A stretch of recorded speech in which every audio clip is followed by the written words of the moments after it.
Good evening, and welcome to the council meeting of March 25th, 2023.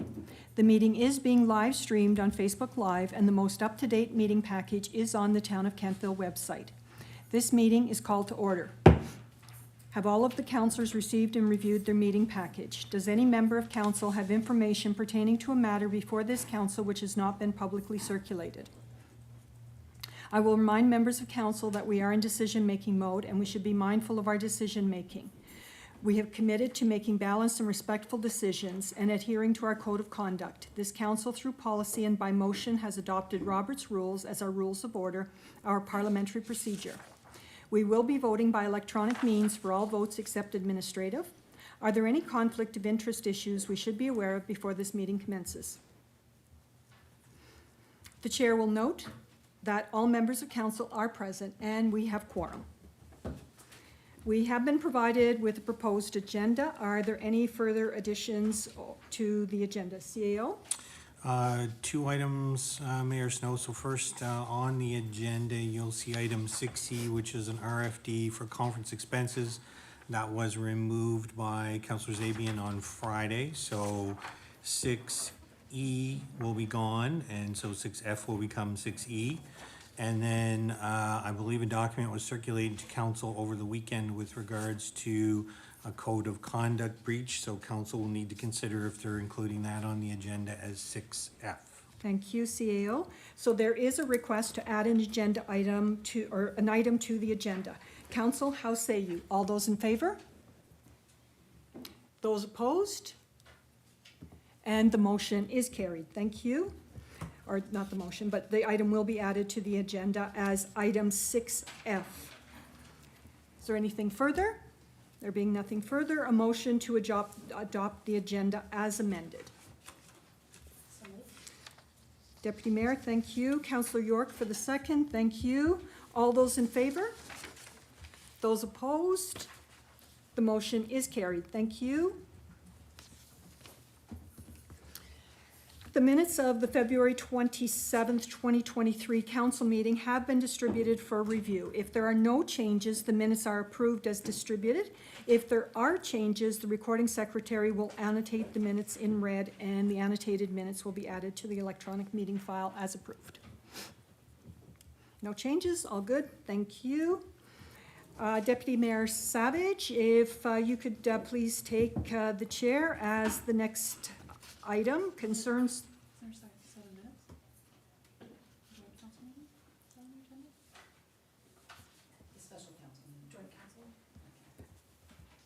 I have no copy. Joint council meeting.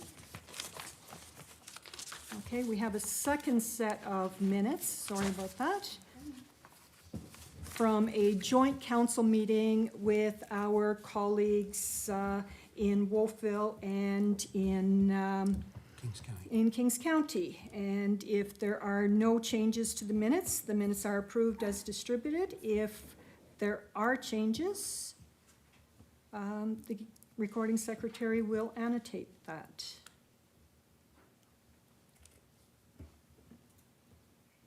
And I think we only have one regrets, and that was Councillor Zabian. So if that could be annotated, please.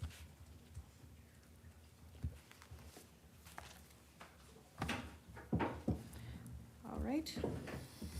Moving right along to business arising. Deputy Mayor Savage, would you please take the chair as the next agenda item concerns the chair?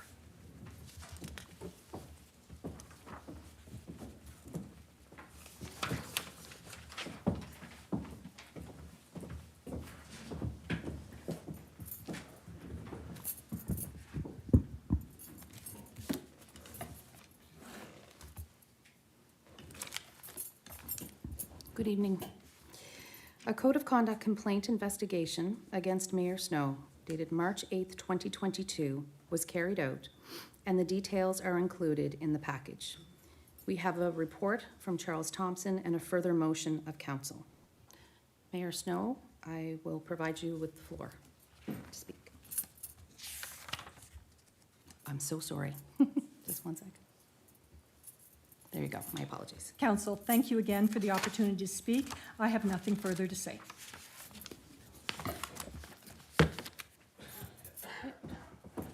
Thank you.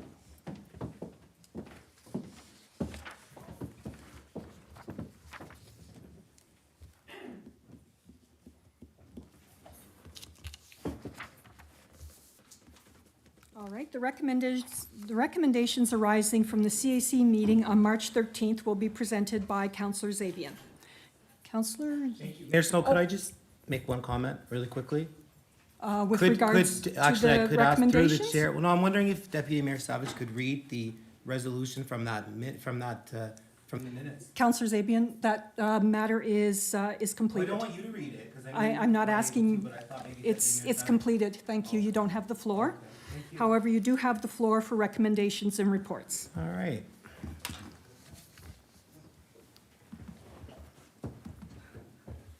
Let me just zoom in, I don't have my glasses. All right. At the March 13th, 2023 meeting of Council Advisory Committee, CAO Troke presented a request from the Finance Department that $20,952.56 be withdrawn from the sanitary sewer depreciation reserve to support necessary equipment for the Braeside and McDonald subdivision repair work. Council Advisory Committee recommends that council approve a withdrawal of $20,952.56 from the Town of Kentville sanitary sewer depreciation reserve. Then I'll move that too. Thank you. A seconder, please. Deputy Mayor, thank you. It has been moved and seconded that council approve the withdrawal of $20,952.56 from the sanitary sewer depreciation fund. Is there any discussion on this matter? Are you ready for the question? The question is on approval of the motion to recommend approval for withdrawal of $20,952.56 from the sanitary sewer depreciation fund.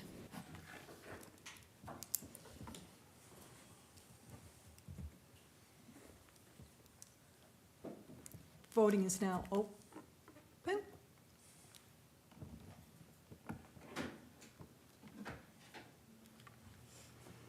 Voting is now closed.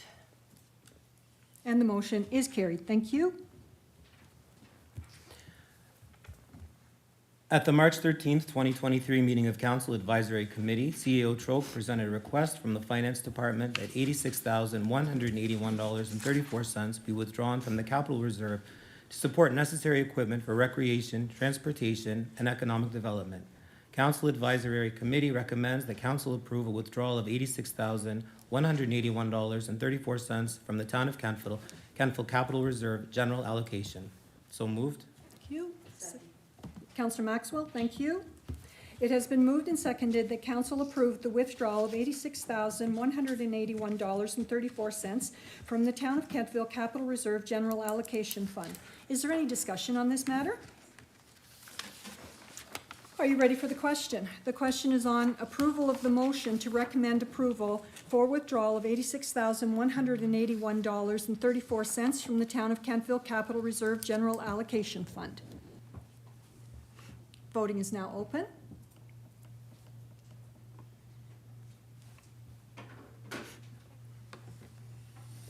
Voting is now closed. And the motion is carried. Thank you. At the March 13th, 2023 meeting of Council Advisory Committee, CEO Troke presented a request from the Finance Department that council pre-approve a blanket resolution for a possible withdrawal from the town's operating reserve in the amount of any current operating deficit should one occur at March 31st, 2023. Council Advisory Committee recommends that council approve a blanket resolution for a possible withdrawal from the Town of Kentville operating reserve in the amount of any current operating deficit should one occur at March 31, 2023. After all year-end transactions are quantified, these funds would be transacted only if the town was facing a current operating deficit end of year. So moved. Thank you. Councillor York for the second. Thank you. It has been moved and seconded that council approve a blanket resolution for a possible withdrawal from the Town of Kentville operating reserve in the amount of any current operating deficit should one occur at March 31st, 2023, after all year-end transactions are quantified. These funds would be transacted only if the town was facing a current operating deficit end of year. Is there any discussion on this matter? There being no discussion, are you ready for the question?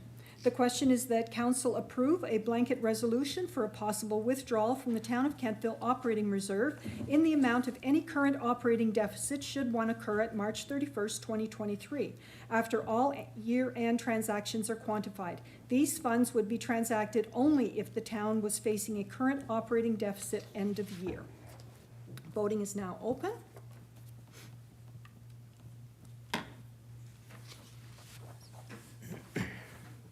Voting is now closed. And the motion is carried. Thank you. At the March 13th, 2023 meeting of Council Advisory Committee, CEO Troke reviewed the updated KBC funding agreement and the change presented in this new version. This document will provide stable and predictable funding for this organization. Council Advisory Committee recommends that Council approve the 3-year Kentville Business Community Funding Agreement as detailed in the attached funding agreement. And further, annual funding amounts will be established at the meeting of Council. So moved. Thank you. Seconder? Deputy Mayor, thank you. It has been moved and seconded that council approve a 3-year funding agreement with KBC, and further annual funding amounts will be established at the meeting of council. Is there any discussion on this matter? CAO, before we go on, the statement of annual funding amounts being established at the meeting of council. For clarification, the numbers that we currently have in the document at 3.1, which are a little different than the ones we saw at CAC, or are they the same? And are these the numbers that we were waiting for? These numbers are, these numbers here are representative of what we would put forward as part of a budget consideration. Okay. So the catch-up year is 2 previous years' worth of facade and a one-time payment that was actually approved by council and wasn't advanced. Okay. And then after that, council obviously would not only need to set the base, but then the other part would be an appropriate adjustment factor going forward. Okay, thank you. Councillor Zabian. Thank you. Just gonna state that I appreciate all KBC does, and, you know, they've done a great job, for the last number of years, but as I said at the last meeting, I don't understand why we're tying up 3 years. There's a lot of uncertainties. We don't know what's gonna happen, so I won't be supporting a 3-year deal. I'd made that clear last time. Thank you very much.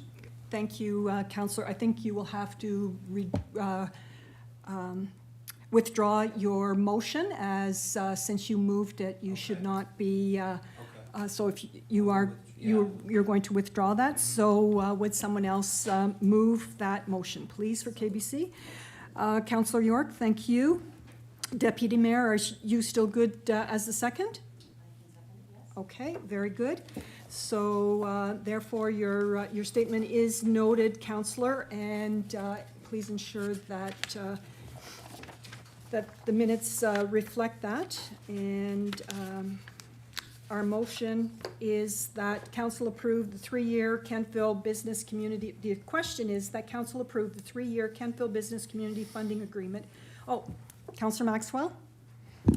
Thank you. I just wanted to say, and I said as well at CAC, I think KBC has done a fantastic job, especially the group over the last few years.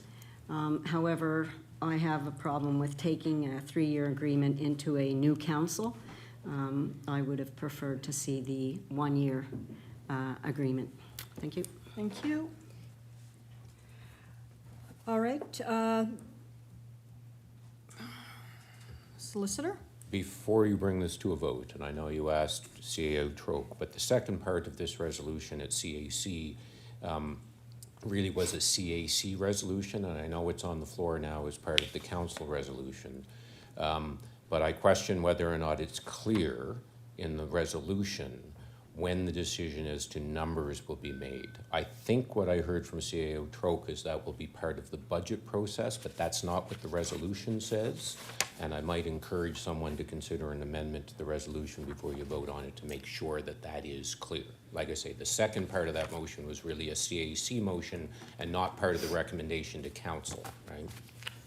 Okay, so if we clarify this motion, as detailed in the attached funding agreement, para 3.1, that gives us the details of the funding, and then, and further annual funding will be established at the meeting is gone from the motion. So this is an amendment to this motion. If somebody could move this amendment? Thank you. And if I could have someone second the amendment?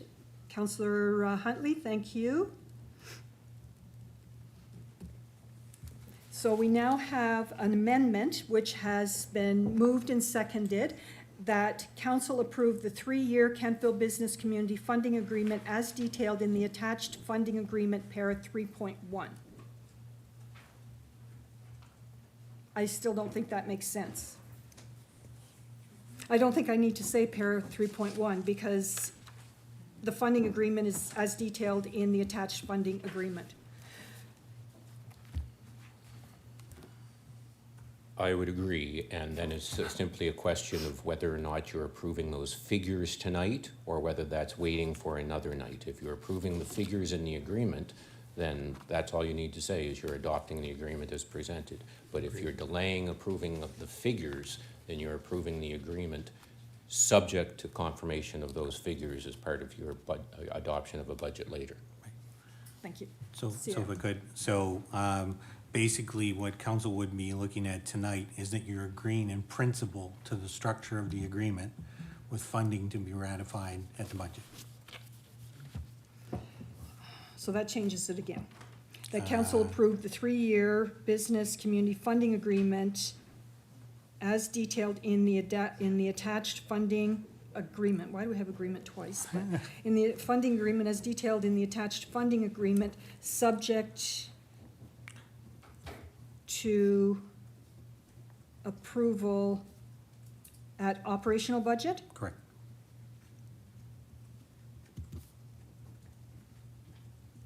Okay, so we have a second amendment. If someone could move that, please. Can you read it again? Certainly. So that council approved the 3-year Kentville Business Community Funding Agreement as detailed in the attached agreement, subject to approval of funding at the operational budget. Does that make sense? Okay, so if someone could move that second amendment? Thank you, and a seconder? Councillor Huntley, thank you. So our motion is now that council approve the 3-year Kentville Business Community Funding Agreement as detailed in the attached agreement, subject to approval of funding at the operational budget. This amendment has been moved and seconded, and we are now voting on the amendment. Is your question with regards to the amendment or with regards to the motion? With regards to the amendment.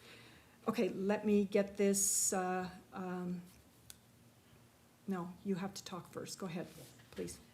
So when we say it approves the 3-year funding agreement as attached, so the attached agreement in para 3.1, it outlines the figures, 135, then it goes into the installments, and then further, when we get down to 3F, talks about the 25,000 for a total of 160.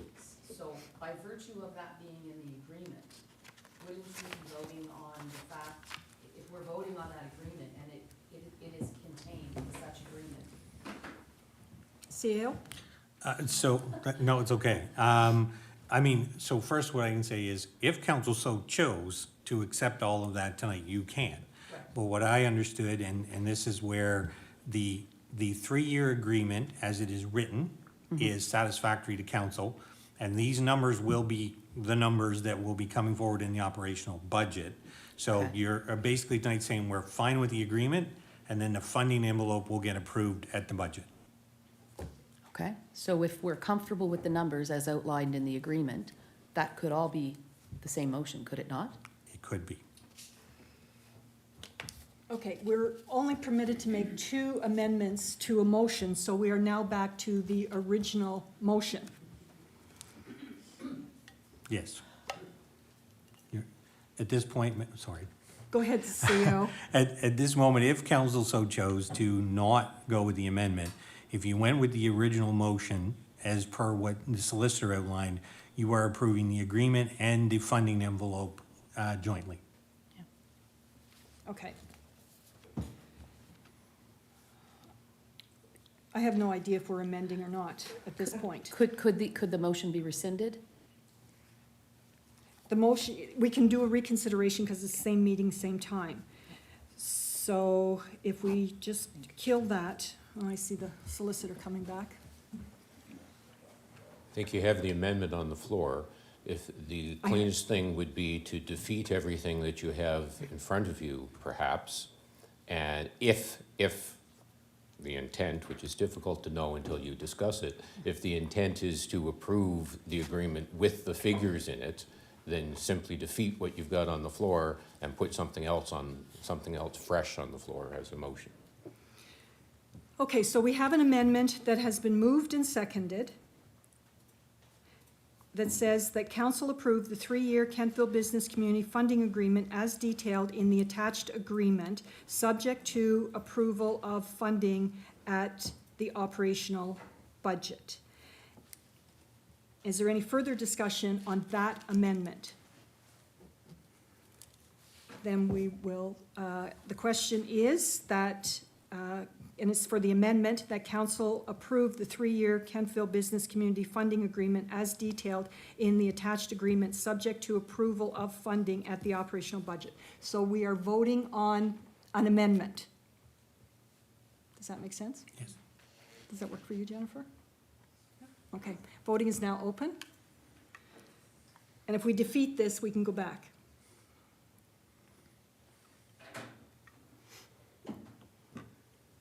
Voting is now closed. And the amendment is defeated.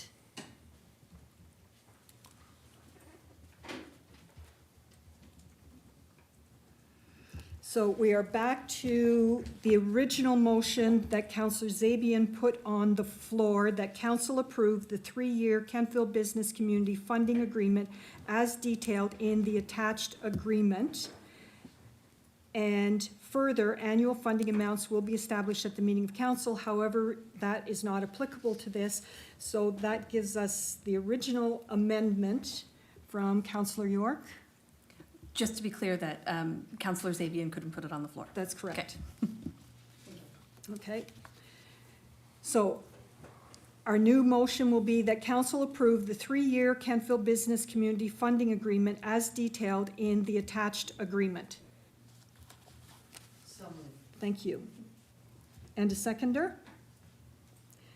Councillor York, thank you. We have a motion that has been moved and seconded that council approve the 3-year Kentville Business Community Funding Agreement as detailed in the attached agreement. Councillor Maxwell? Thank you. So what we're saying here is that a new council would be tied to this funding agreement and the amounts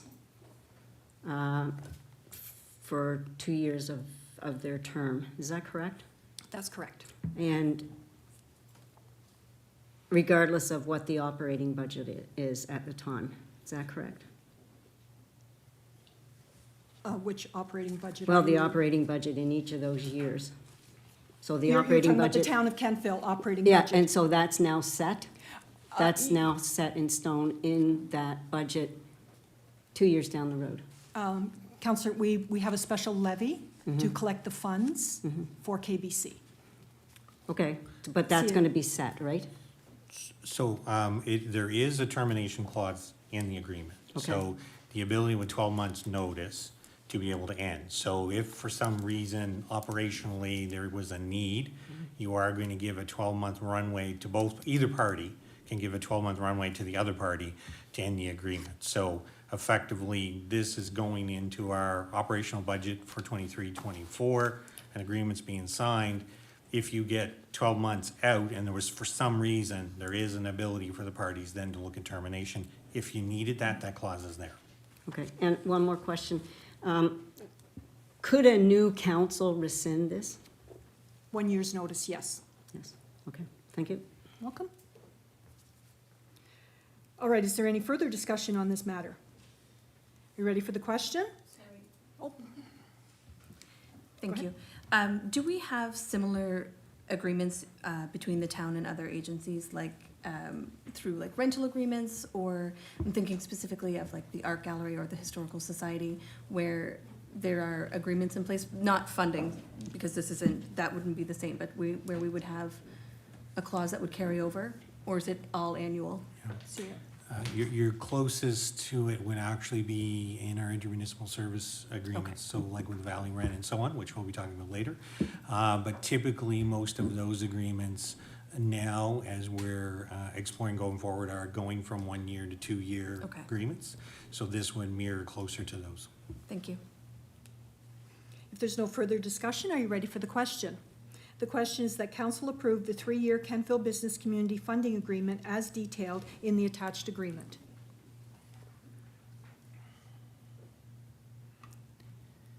Voting is now open.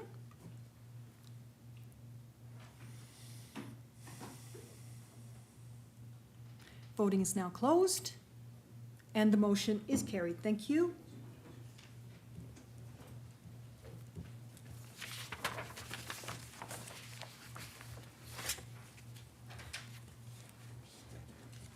All right, we'll move on to our councillor reports, and they are presented monthly by each member of council detailing their committee and community work in support of the town of Kentville. Councillor Gerard. Thank you, Worship. It's been a short month for me. So my last council was February 27th. Last CAC was March 13th. March 7th, I attended the joint council meeting on the rec facility. I also think, because that report is out now, that, and I think I asked you at the CAC, it's time for this council anyways, to have a serious discussion on amenities that it's gonna supply, location, price, and everything else before anybody's staff moves further on this, to make sure that it's gonna be money well spent that we want to spend.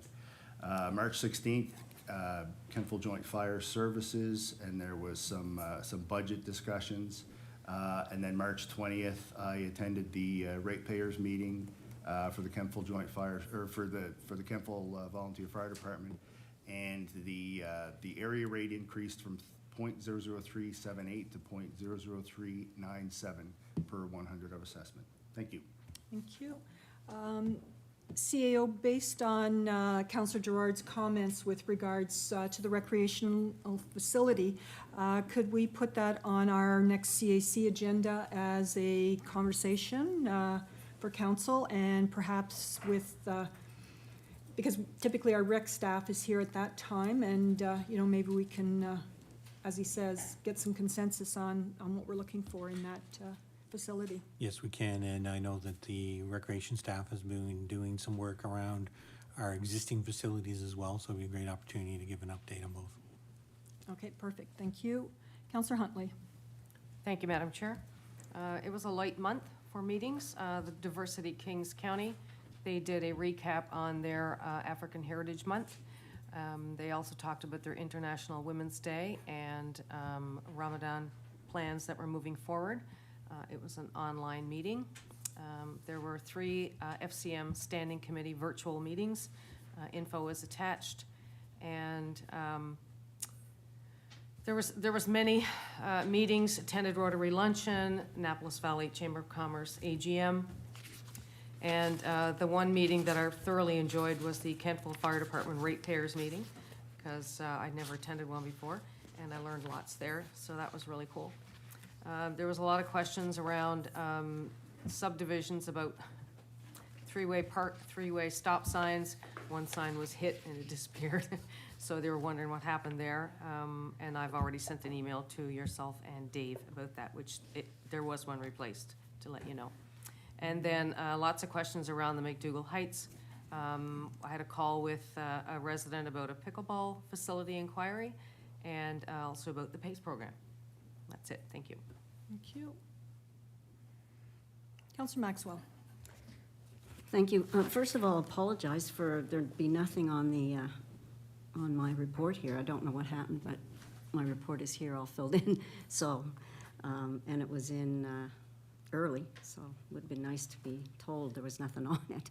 Anyway, March 10th, 23, Inclusion and Accessibility Committee. I have attached a report here. I went on March 20th to the Kentville Volunteer Fire Department ratepayers meeting. It was a very informative meeting to look at fire service budget and set the area rate. Chief Scott Hamilton did a great job presenting and explaining equipment that was needed and why.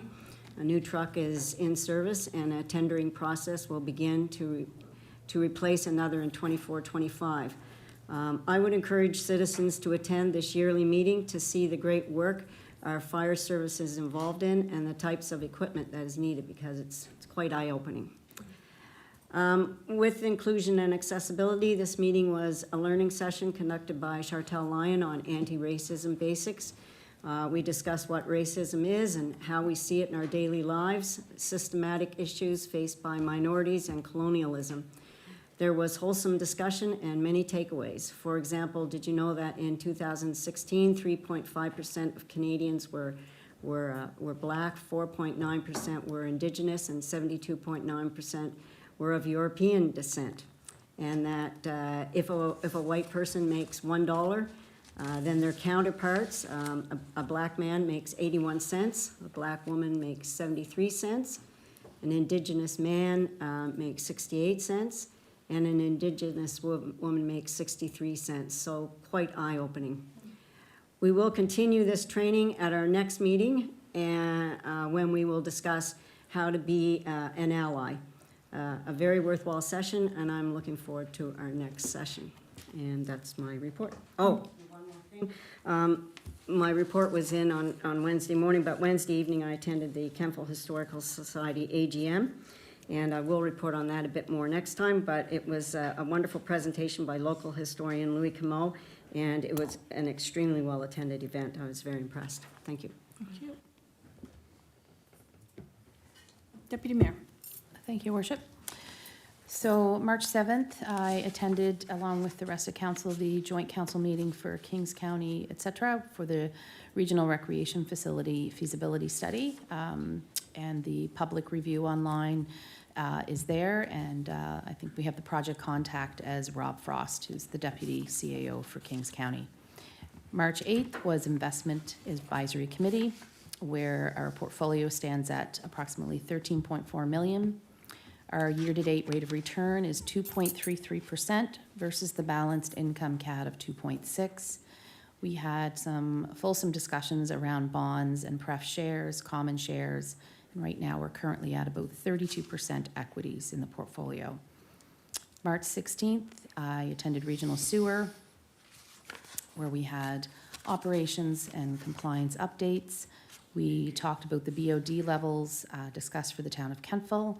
BOD, just for folks who forget, is biochemical oxygen demand. And we had some discussions, further discussions on alternate sampling sites, namely around Valley Regional Hospital. On March 6th and March 20th, I had a phone conversation with Mitch Bryson and also an in-person discussion with Mitch Bryson around the McDougall Heights project. We discussed various things, water, sewer, density. We also discussed a little bit around bringing in a planner on contract, discussed some potential firms, relayed this piece back to the CAO and some others, and understand that something along those lines will transpire in efforts to provide council with a deeper dive into the report. March the 20th was the ratepayers meeting, and Councillor Gerard and Councillor Maxwell and Councillor Huntley reported on that. The rate, as Councillor Gerard said, was up nominally. Excellent presentation from Chief Hamilton. He always does a great presentation. February the 11th was the Lions Hall breakfast, and Feb 20th was the Heritage Center, a Heritage Day event featuring Lord Churchill Duke. As Councillor Maxwell says, I did not attend the AGM, but I understand it was well attended, and it's nice to see that group growing. February the 22nd was a Code of Conduct working session, and that is my report. Thank you. Thank you. Councillor York. Thank you. I attended the same council meetings and CAC meetings as the whole. Our Board of Police Commissioners meeting was postponed until the end of the month due to the snowstorm on the 3rd of March. And with the joint council meeting as well, with the Regional Rec Facility, I attended that. Additionally, for the Kentville Inclusion and Access Committee, they very graciously opened up their training session to allow other committees to attend. So as the chair of the Board of Police Commissioners, I put out the invitation. We did have a couple of people attend from our committee, which is wonderful. The work that we're doing in the community at the Police Commission Board, the Board of Police Commissioners is important, and that work really intersects with the anti-racism training that was put on. So that was really wonderful to attend and to have other members attend as well. I had some incidental meetings that are noted, but otherwise a fairly light month for the month of March. Thank you. Councillor Zabian?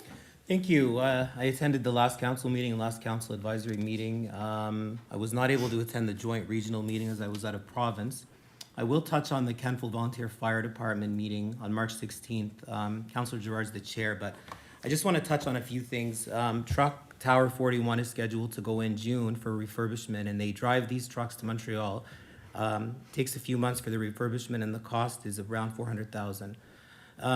Councillor Maxwell mentioned as well that they're looking for a new rescue pumper in the 25-26 area rate budget, and this unit's going to be in the ballpark of around 1.7 million.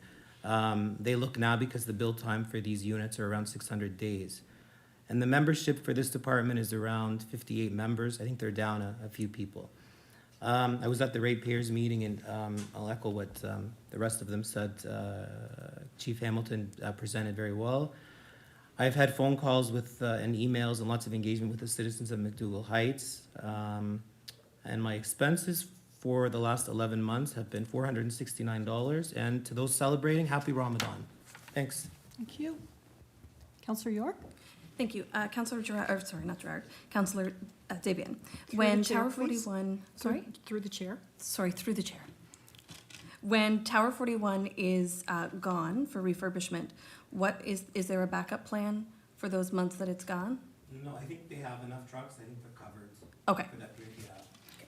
thank And the you. reason they refurbished them is instead of spending like, say, $2 million for a new truck, they, Yeah. yeah, It makes good financial sense. I wasn't sure if absolutely. it impacted our joint fire No. services. Okay, thank you.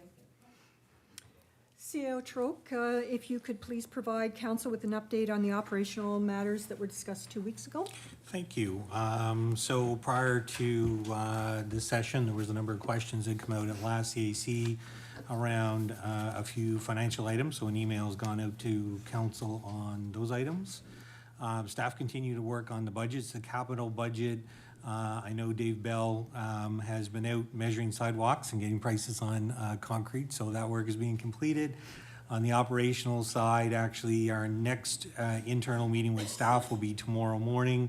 We have a number of folks who are new around the table for this, so it's a great opportunity not just to talk budgets, but also talk process for folks to understand how it all works. As we approach year end, basically we give internal dates in order for invoices and whatnot to come in so that we can complete what would be our period 13 and close the books off. So internally, we're making sure that anything that we're expecting would be in time. Also, the auditor was in for 1 day just to kind of do a quick setup and look at some books. Of course, prior to coming in for the full engagement, the audit committee will be brought in and discussions would happen at that point. With regards to the rezoning, I know there was a little bit of discussion here around that, but staff have taken all the questions. We're looking to provide answers back for the next CAC on those questions, or at least to expand any briefing material that will be needed.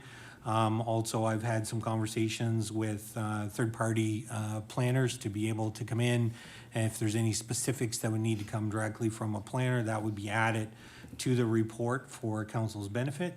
Intermunicipal service agreements, there was a meeting around Valley Waste and King's Transit, and as well, the sewer committee had a short meeting as well. And that's what I have to report at this time. Excellent. Thank you very much, CAO. Are there any questions for the CAO? Councillor Maxwell.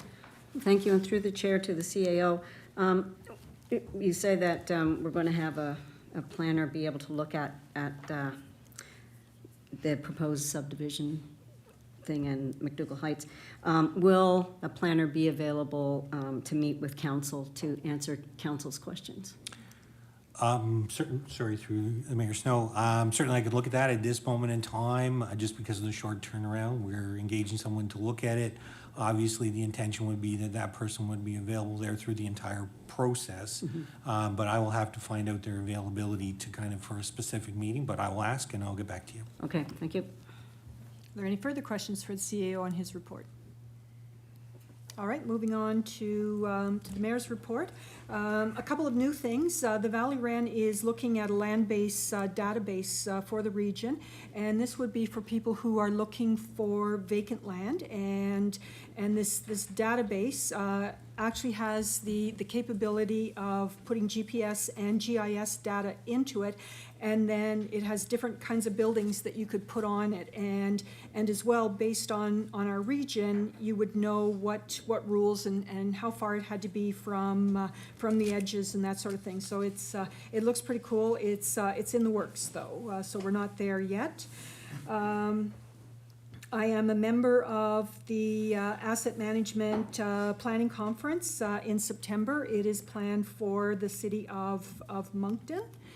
And so that is ongoing. I also got to invest new President Jake Rideout at the Annapolis Valley Chamber of Commerce AGM. Had a wonderful day on the 10th of March with Acadia University students. So the Acadia Community Development students do a project in the town of Kentville, and I got to do welcoming remarks and then an interview with the students. And I think they had 23 interviews set up around town and talked to different folks about what it's like to live in Kentville. And lots of great conversation on the ratepayers meeting at Kentville Volunteer Fire Department. Sat in on an FCM Zoom with regards to electrifying our municipal vehicles. And again, at the end of the day, it's not one of those fast things that happens, just based on supply chain and as well putting all the bits and pieces in place. I also had an interview with the University of Waterloo with regards to transit and how we make decisions. Several miscellaneous events. I'm going to say that my very most favorite one was opening ceremonies at NECEC for senior provincial basketball.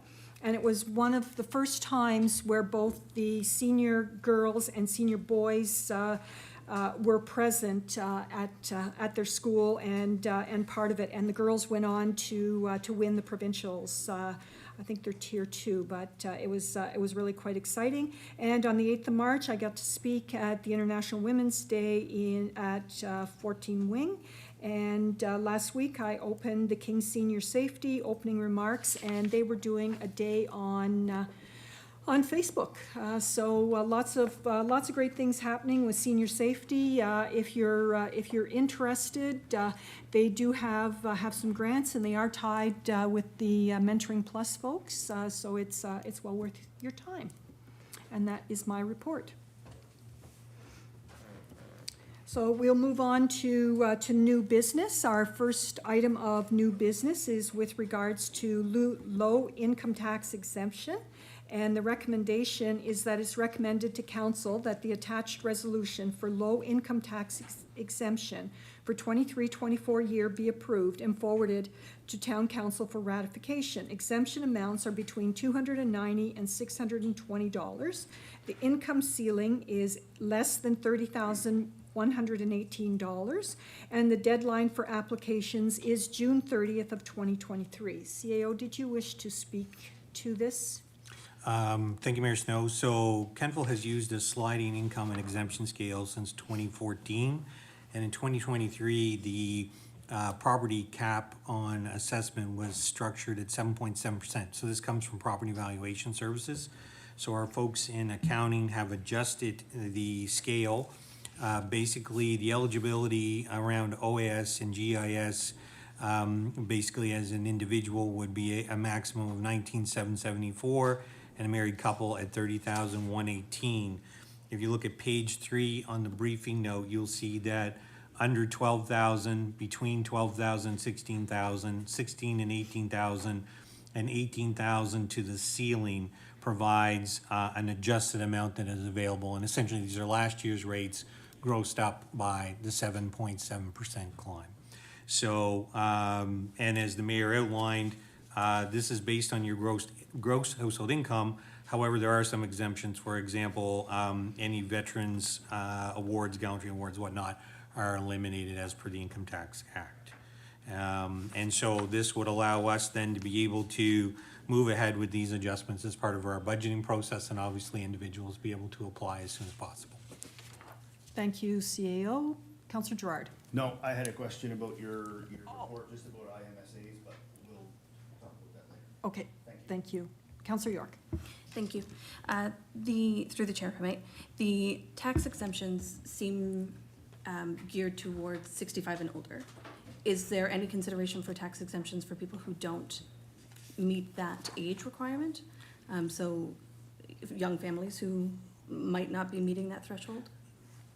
CAO. Sure. So the rates really come from old age pension and guaranteed income supplement. However, it is income-based. So Okay. if you happen to fall in those income thresholds, the age It- won't matter. So there is no proof requirement to be, okay, thank you.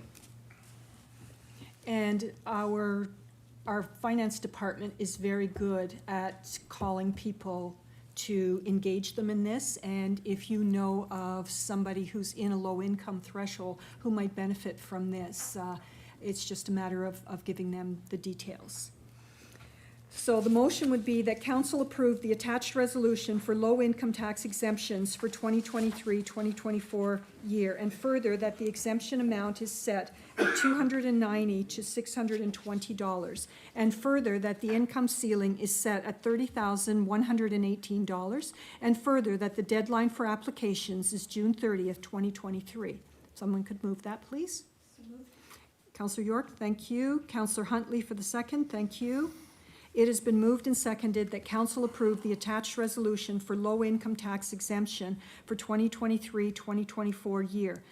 And further, that the exemption amount is set at $290 to $620. And further, that the income ceiling is set at $30,118. And further, that the deadline for applications is June 30th, 2023. Is there any discussion on this matter? I guess we discussed out of order.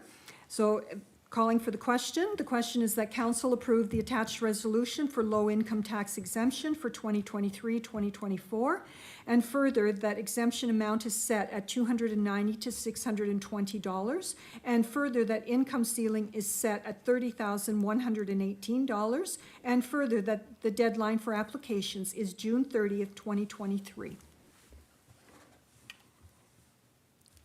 Voting is now open.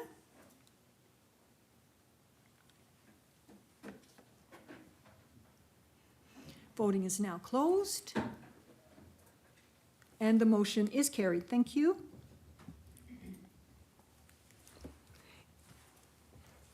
The next item is Regional Sewer Community Update. Deputy Mayor, as the committee member on Regional Sewer, did you wish to speak to the attached update?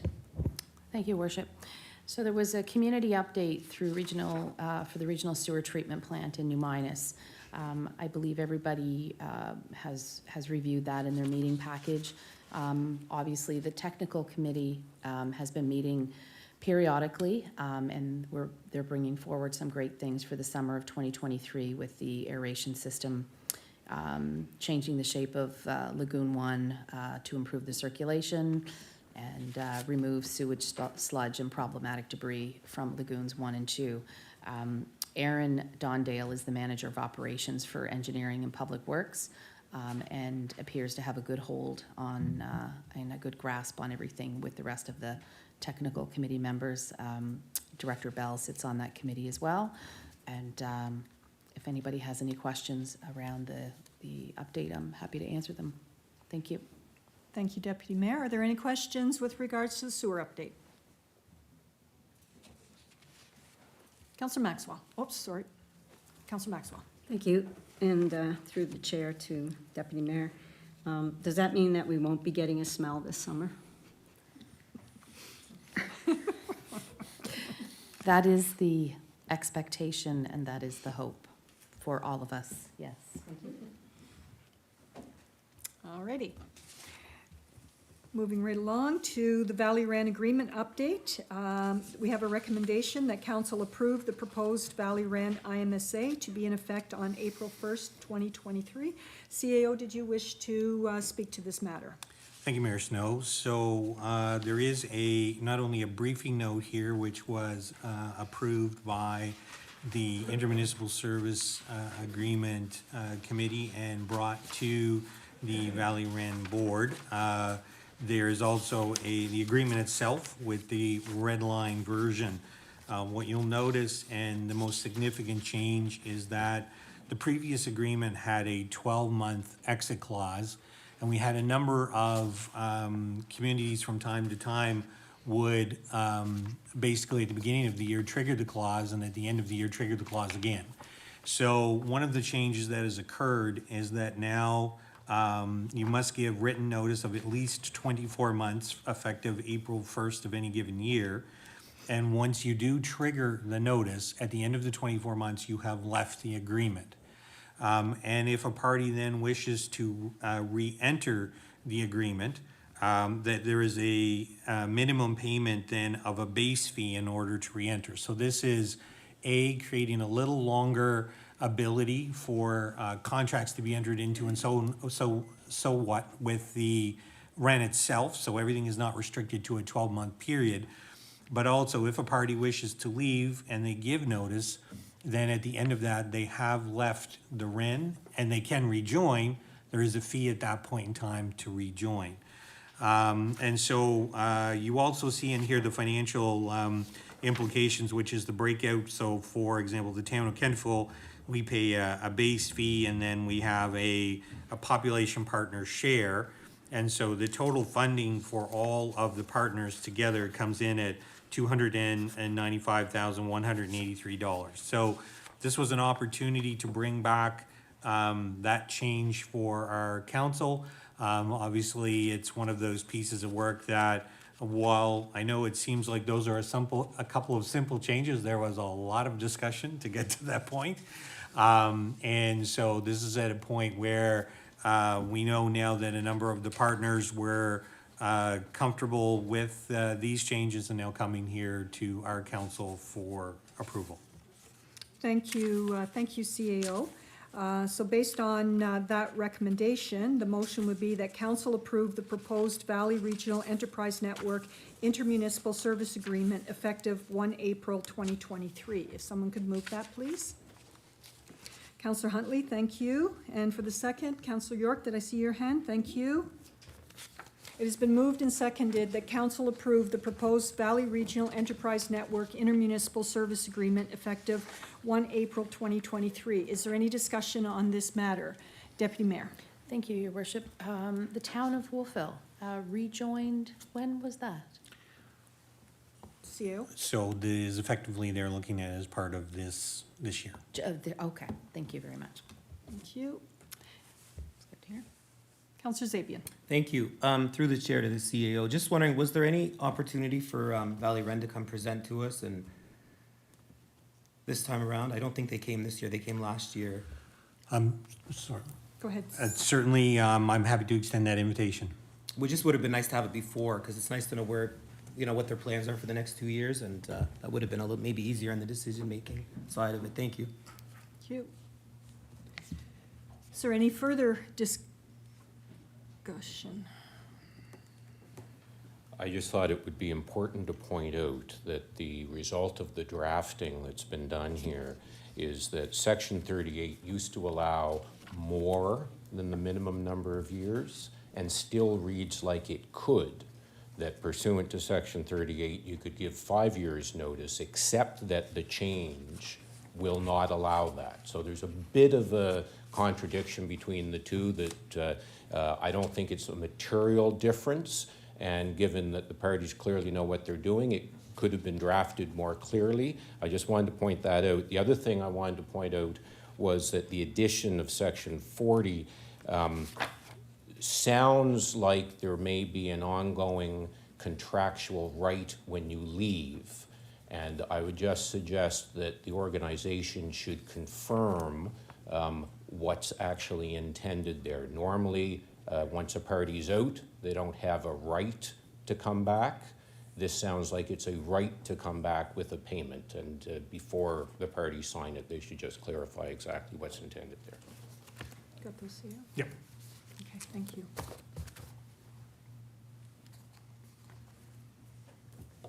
Is there any further discussion on this matter?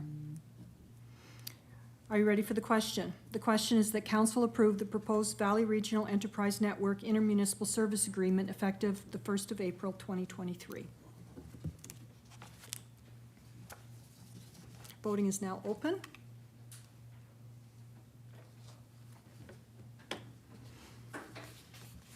Voting is now closed, and the motion is carried. Thank you very much.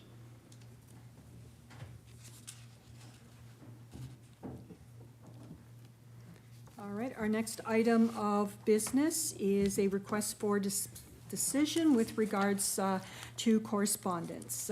Councillor Zabian, you have submitted this RFD. Did you wish to speak to it? Yes, I did.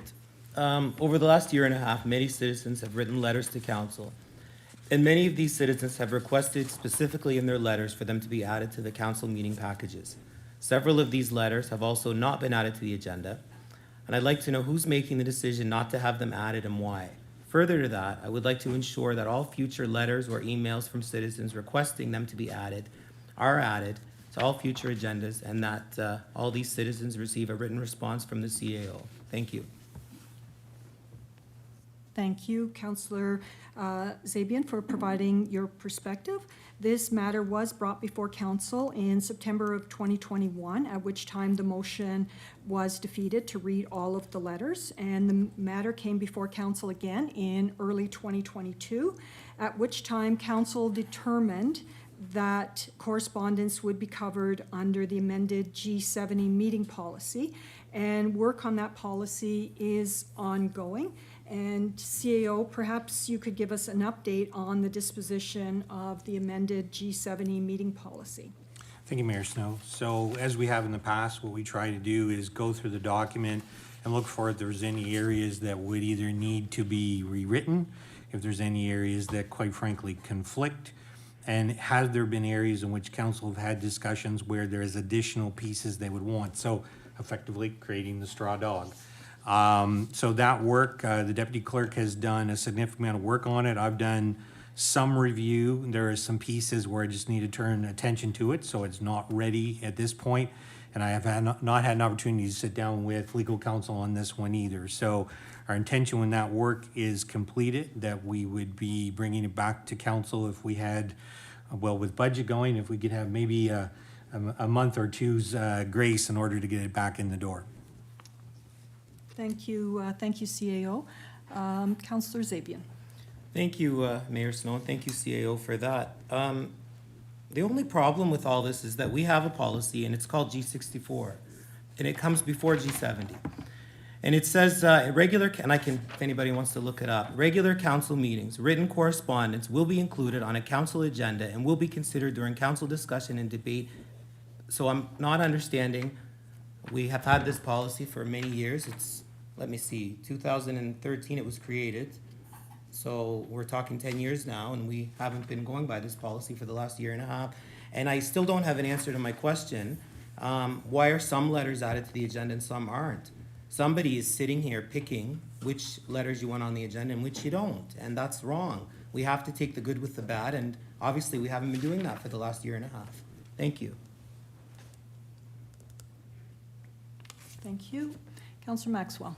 Oh, thank you. I'm just wondering, is there a rule that we can't bring, or somebody can't bring a subject back for a certain period of time? Like, so this is, we're talking about correspondence. You mentioned when we've discussed it before, is there a rule that says we have to wait 6 months, or we have to wait a year before we can bring something back to look at a second time or a third time or a fourth time? No, I was just clarifying that this has been before council Okay. several times, and the last time it was here, that we had made a decision Right. that it would go to G70. Right, but we could bring it back. Oh, And- yes, yeah. it hasn't gone away. No, It's- okay. It's just sitting with G70 right now. Okay, in G70, I looked up, I sent my comments in under G70 March 8th last year. And so we've been looking at G70 for over a year. And Deputy Mayor brought that forward, and it's been sitting for over a year, which I just don't understand. That's our meeting policy. That's what we follow. And so I think over a year is really too long of a time. If we have a policy G64, then we should be following it, I do believe. And as far as I know, it hasn't been rescinded. Does anybody know if that one's been rescinded or not? Deputy Clerk? Can you tell? G64. Okay, so it's still on the books. So, you know, unless we're going to rescind it, I think we should probably be following it. For me, and maybe, you know, council can consider it again, I think that the very least that we should be doing is noting the letters and the emails and so on that we're getting from citizens on our agenda. We don't have to read them all, I guess, but they should at least be there and be acknowledged. And personally, as a councillor, I want to hear what our citizens are concerned about. I don't have to respond to them, you know, or get in an argument or a long discussion, but I certainly do want to know what they're about and what their complaints and what they think.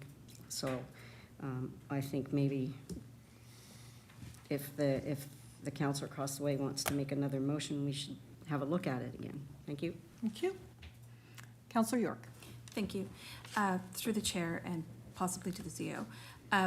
In the interim between now and when G70 comes back or is re-examined, are we able to create a document that allows citizens or informs citizens how best to address letters and how to get their correspondence to us? It might be that an opportunity for a re-education moment so that people in the community know how best to get letters to council and mayor. CEO? Certainly what I could say is that our communications folks could put together just simply kind of an overview on those best practices, and we bring that back to CAC. Thank you. Thank you. Deputy Mayor? Thank you, Worship. So when we started, when this was brought forward last, in 2022, but I think it was February or March, yeah, and we were talking about G70, I vaguely recollect at the time that we talked a little bit about G64 and that there was an idea around incorporating correspondence with the G70. Am I recollecting that correctly? Or I feel like I am, but I'm not sure. Yeah. And Go ahead, CEO, please. Yeah, I believe, so there was two items. There was a number of practices that were underway that actually weren't in any of the policies that kind of had adopted during COVID.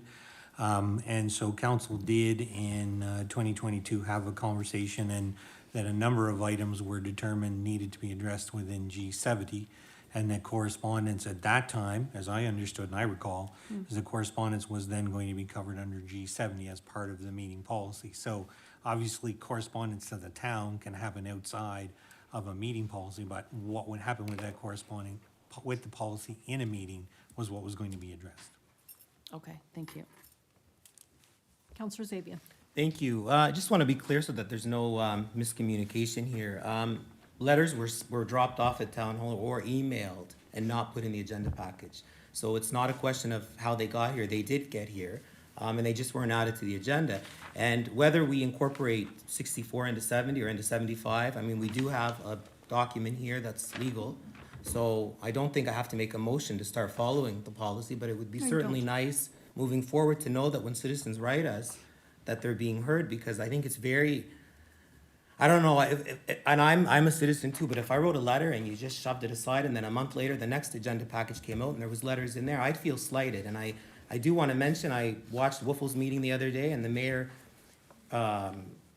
actually was on this kind of subject. She made some very nice statements about transparency and writing in letters, and they want to listen to people, and they actually are going to start engaging with public comments at the end of the meetings, because we also don't have that in a policy either. I don't know where that rule came from, that we can't talk to people speaking. That's not in any document either. So there's a lot of holes there that we kind of make rules when we want to and when we don't. And it's unfortunate because those are our citizens and we're up here for them. So, thank you. Thank you.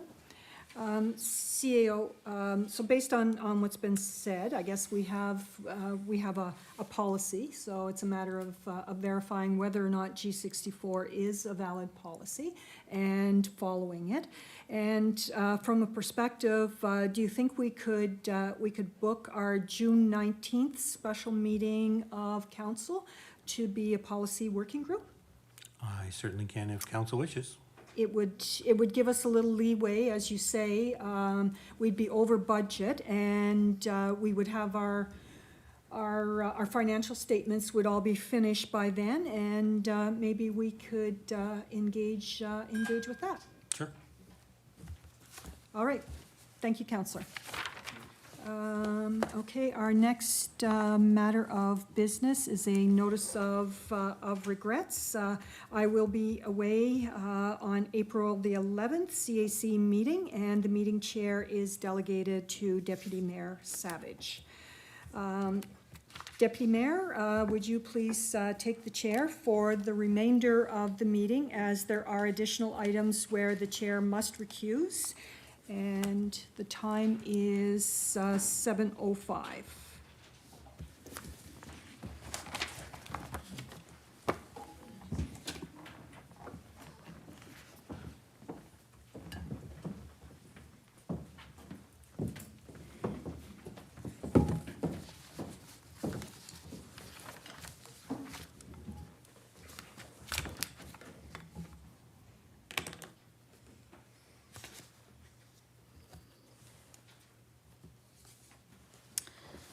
So the next item of business is it would be 6F, I guess.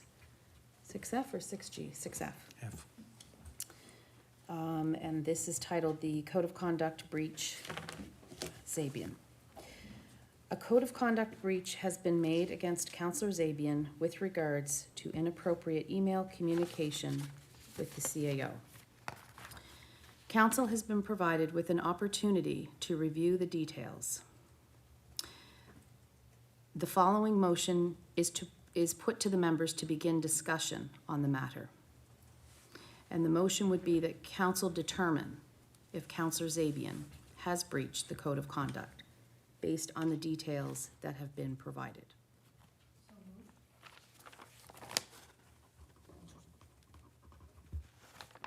And do I have a seconder? Second. So I have Mayor Snow as a mover, and I have a seconder as Councillor Huntley. It has been moved and seconded that council determine if Councillor Zabian has breached the code of conduct based on the details that we have been provided. I will open it up for discussion.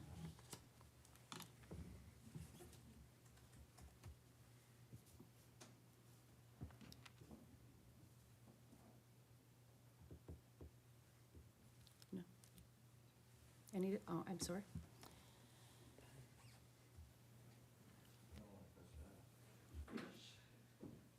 Sorry? Oh. Is it working for me? Thank you, Yes. thank you, Madam Chair. Sorry about that. As members of council, we do not get to berate staff to get what we want. It's our responsibility to make respectful requests to council, particularly when information is not related to a matter before council. Thank you.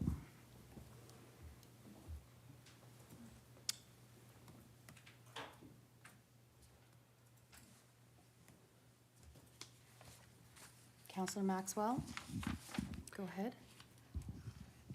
Thank you. I have some observations about the report that we all looked at. First of all, I was dismayed and disappointed to see this even brought forward. As personally, and speaking for me, I view it as being used as a distraction from the Thompson report findings to be discussed at this meeting. A string of emails, that's what I see, from a frustrated counselor attempting to get clear information is neither threatening nor disrespectful. Counselor is well within their rights to ask for the information that was being asked in those emails.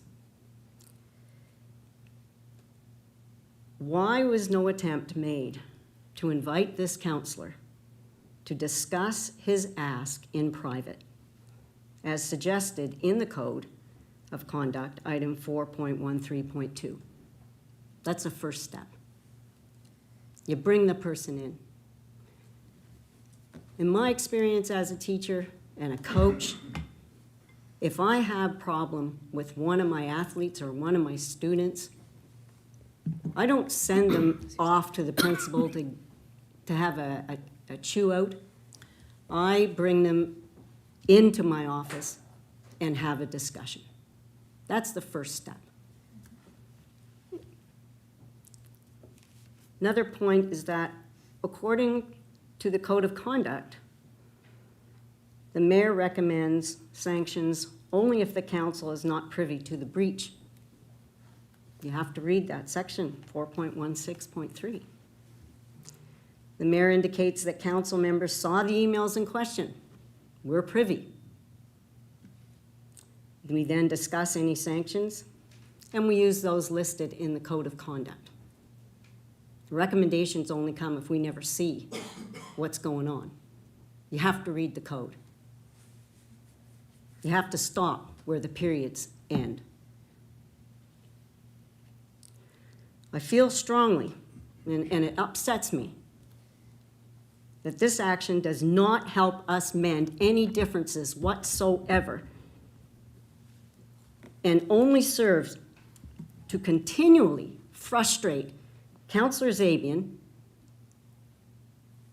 and myself. I might as well say I'm frustrated by observing all of this in his pursuit of duty to the citizens of this town. This is a code of conduct. It shouldn't be used as a hammer.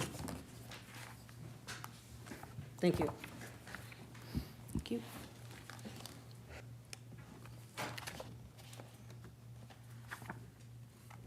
Is there any further discussion? Yeah.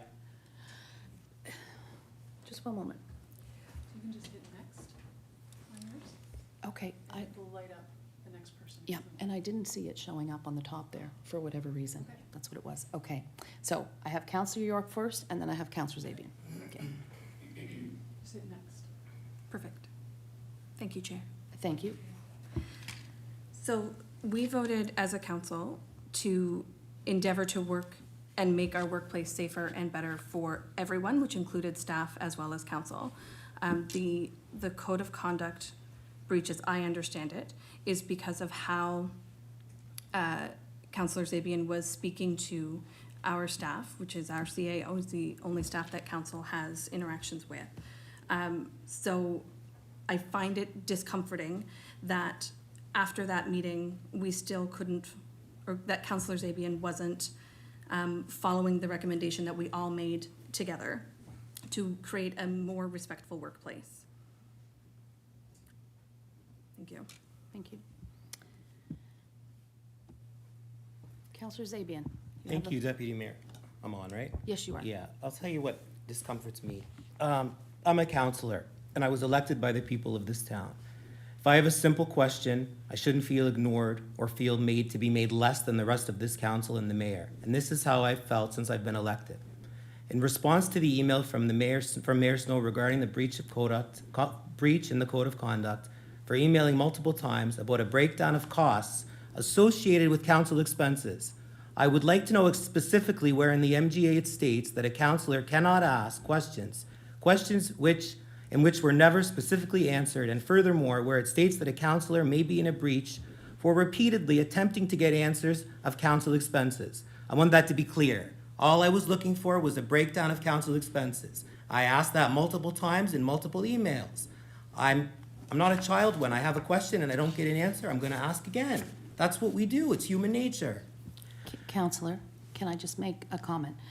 So with respect to this code of conduct breach, it's clearly around the method of communication. It's clearly around the way the communicating was done.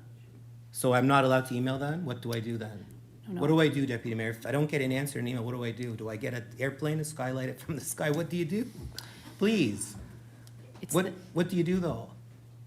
You can ask the question, but it's the way that you ask the question. It's the way that you pose The it. emails are gonna be public. They're, hi, could you give me a breakdown of the FCM costs? And I capitalize FCM because it's an abbreviation, and I capitalize FOIPOT because it's an abbreviation. I'm gonna finish my letter if I could, please. Please, go ahead. Okay, so I will state that in the MGA, council has one employee, and that is the CAO. Yet I am in breach of stating that fact too, I guess. It's written in the MGA. I have a fiduciary responsibility to the citizens of Kentville. I made this promise to the citizens during my campaign. In order to spend money on what we need as a town and need to do, we must monitor from time to time our spending costs and where we can cut back and save. In turn, by doing this, we are able to focus more on things such as repairing our sidewalks, repairing our infrastructure, focusing on the wellness center, and helping those in need. There are always better ways to spend money. Sorry if I'm my nature, I'm a business person and I like to look at that. I often ask the CAO questions. Sometimes I get answers, sometimes I don't, and we can go to emails for that. Counselor, please, Um, please make it Well, this is germane. it is all germane to what happened though. But it's with respect to the Okay, breach. I'm winding and- down. and- Thank And you. what that breach is referring to. So Okay. please stay on that topic if Okay. you would. Thank you. So I want to reiterate that these are simple questions, and I have the right to ask them, and the answers are so easy to get. This may be for some of you, but for me, it's not the case. Let me be very clear. I am not in any way suggesting anyone is fraudulent, nor did I even state that in my emails. Making that into something that it isn't is a waste of our time and a waste of taxpayers' money. This was all speculative comments by Mayor Snow. Do you honestly think it's fair for me as a counselor to be treated this way, to be ignored, to be seen as speculating if I have a question? What would you do if you were in my position? And I want to end with this. Why does everything have to be such a big issue? When you make a big issue of even the simplest request, it creates suspicion. You've spent more time on being outraged by my simple question than the time it would have taken to provide me with an answer. Why do you even care that I want to see those breakdowns? Why does it bother anybody? I know you're going to call me. I've sent Yes, several. yes, I am going to call you because I'm going to explain to you again, with respect to this code of conduct breach, it's the manner in which you communicated. That's the crux Okay, of but this. what I'm trying to tell you, Deputy Mayor, is that nobody answered. I didn't get the answer to the questions. So what do I do? Do I just stop and say, okay, I'm not going to get an answer? It's not a big deal? What do you do then? Continue. Thank you.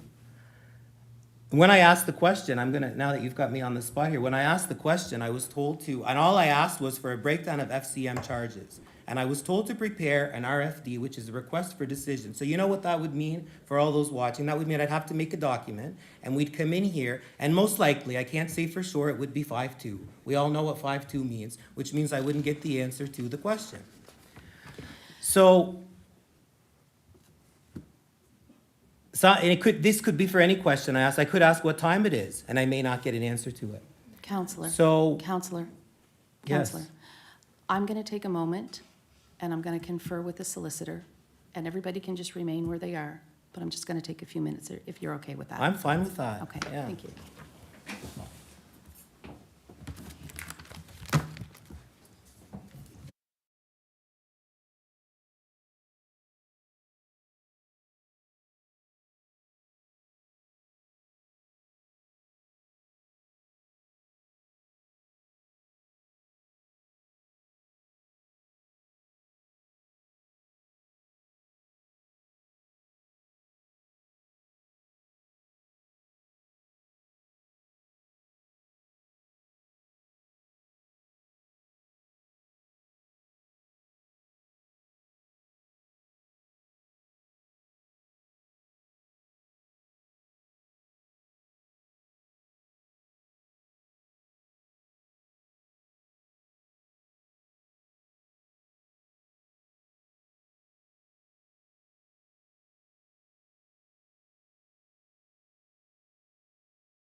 Okay, thank you. I appreciate you giving me a couple of moments.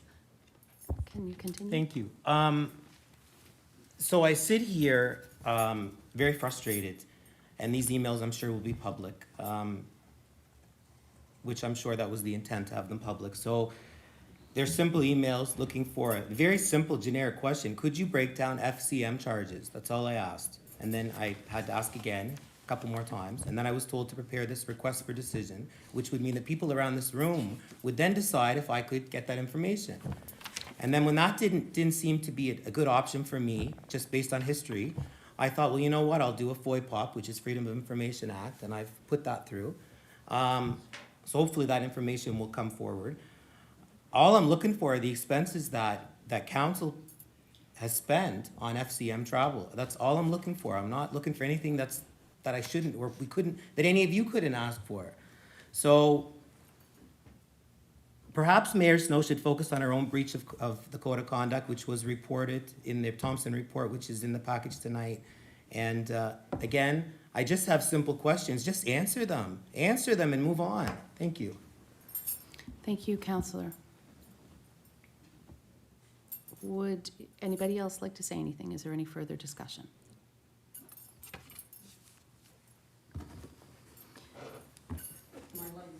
Oh, Councillor Maxwell, I'm sorry. Yes, it's because it's shining on it, so I don't see. So next, you have it. You have the floor, Councillor Maxwell.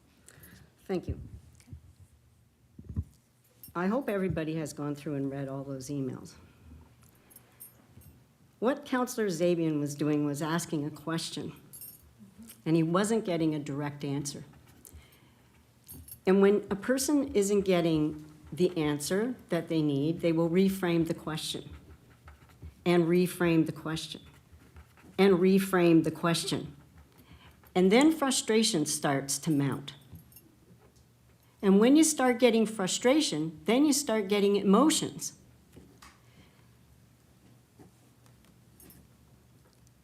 He asks in one of those emails, if I'm out of line, please tell me, educate me, so that I can do better. That's what he asks. He asks to be educated. And instead, Folks, we get the please. same, Please. we get the same questions over and over, and we get the same answers over and over with a slight twist in each one. Why was a meeting not held after a couple of emails when it was obvious that the counselor was not getting the answers he wanted? Why was this counselor not asked to come in and clarify face-to-face exactly what it was that he wanted? Now, I was following those emails, and I actually inserted a response. And my response was an attempt to clarify that what he wants is basically what we pass in as our reimbursement forms. The form. But that just, I don't know where that went, because nobody responded, or nothing seemed, that didn't seem to correct the stream of things at all. Why do we have to push until we ended up with emotions? I don't think that any person around this table who was asking a question over and over and over and not getting the answer they were looking for, and not being heard and not being understood, is not going to show emotion. I've had emails with many people, many of us, and you show emotion. So again, I don't see anything in those emails that would be worthy of a breach of the code of conduct. And I'm extremely, extremely dismayed and disappointed that something like this would even be brought forward. And that's the last word that I'll say here. Thank you. Thank you. And I have Councillor York next. Thank you.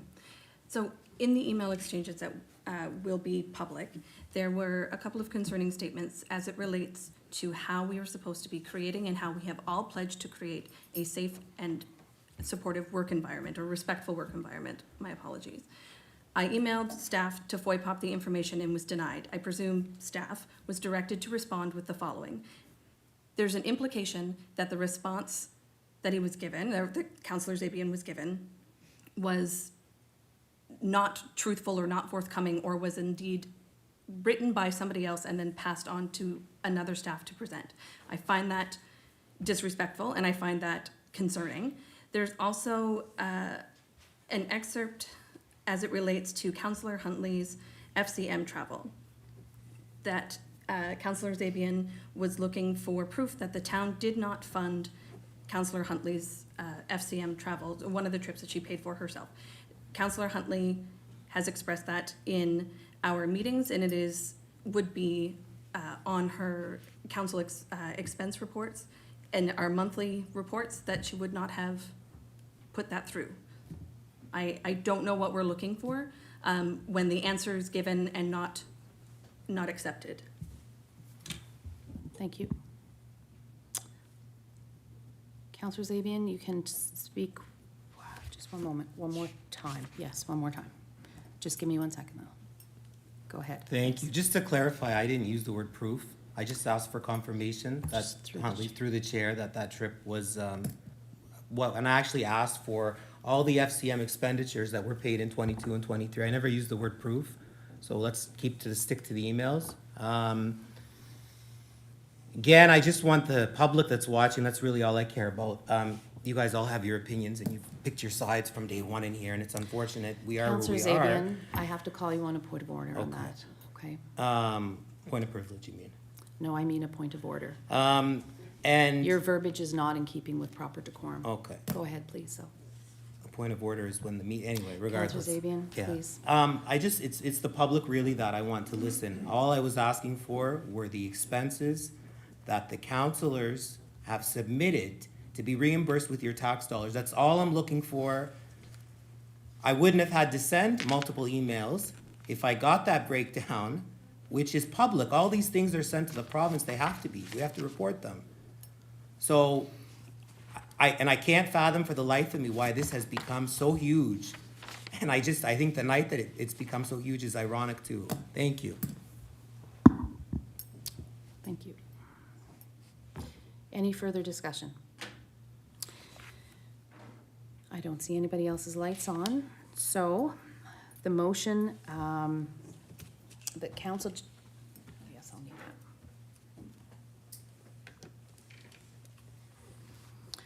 that. It has been moved and seconded that council determine if Councillor Zabian has breached the code of conduct based on the details provided. So the question is on determination if Councillor Zabian has breached the code of conduct based on the details provided.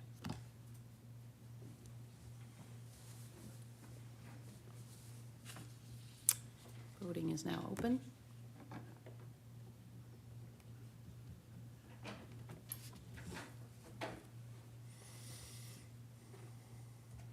Voting is now closed.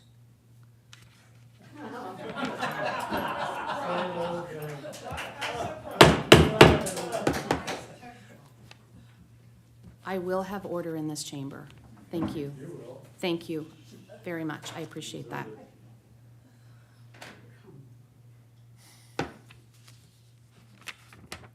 The motion is carried. A code of conduct breach has been made against Councillor Zabian with regards to inappropriate email communications with CAO.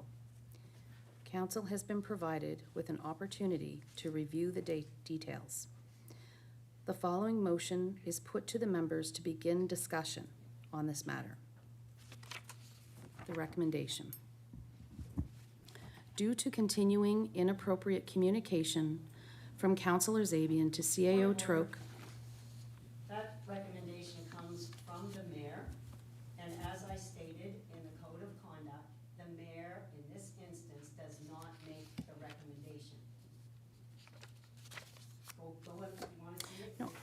I don't, uh, that's okay, that's okay. No, it's okay, Counselor Maxwell. It's okay.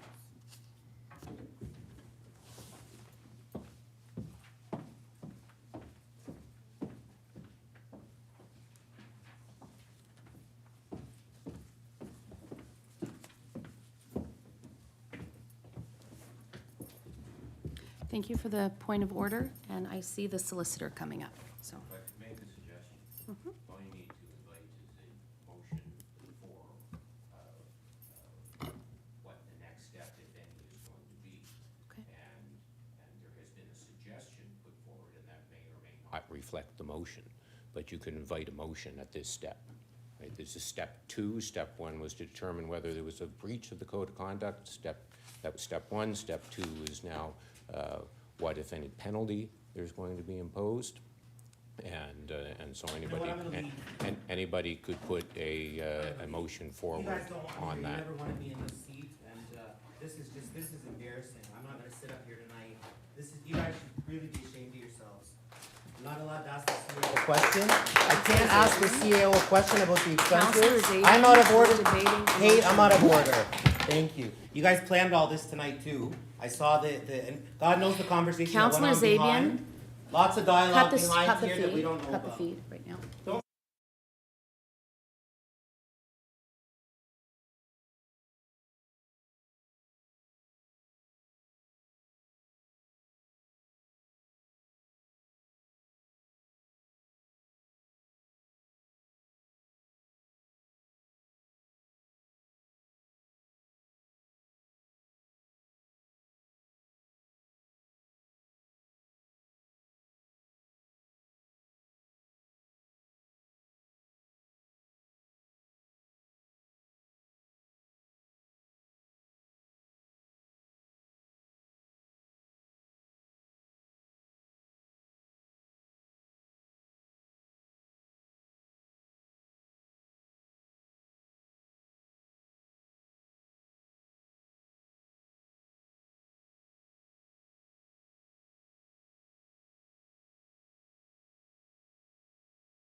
Okay, thank you for the recess.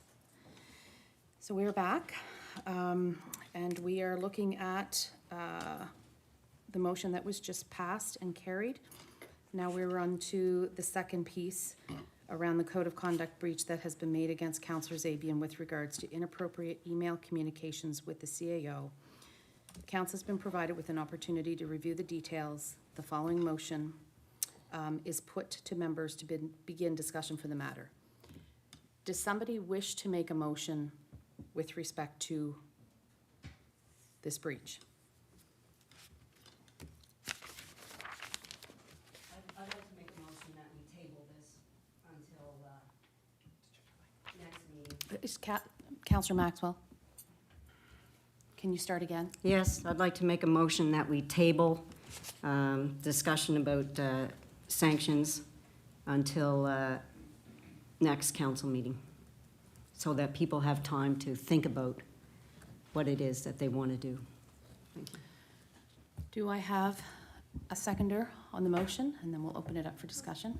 Councillor York, seconder.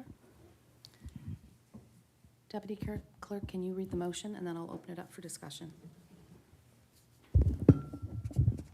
That council table table discussion about sanctions until the April meeting of council. Okay, thank you. Discussion on the motion.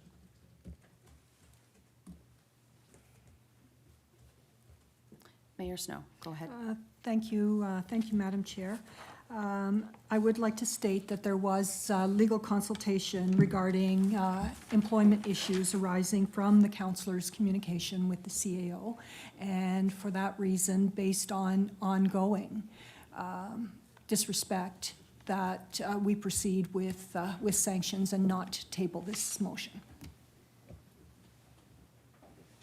Okay, thank you. Councillor Maxwell, you have the floor. Thank you. If there are ongoing legal implications, then council needs to know what those ongoing legal implications are. And to push through right now and come up with sanctions while people are heated, we have 2 councillors that didn't even speak but yet voted against.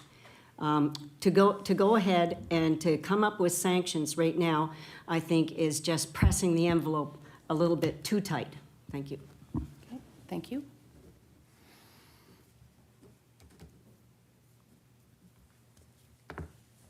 Any further discussion around the motion?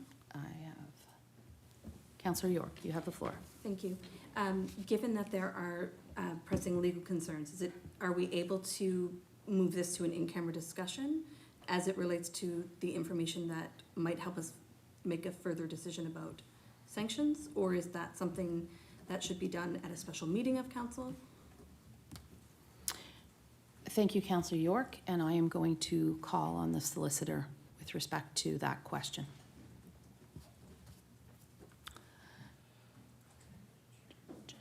Just a moment. Thank you. If there are legal issues that want to be spoken about, then they should be spoken about in camera, and this matter could be tabled to the in-camera session later in this meeting, if there are questions to be posed about that, and then it could return to the open session after, following that, before the meeting concludes tonight. Okay, thank you. Councillor Maxwell, just let me put I'm going to ask you a question first, though. Are you comfortable tabling your motion to an in-camera session? Yes. Okay, and Councillor York, you're amenable to that? Thank you. Any further discussion on the motion? Deputy Clerk, could you read the motion, please? That council table discussion about sanctions to an in-camera session.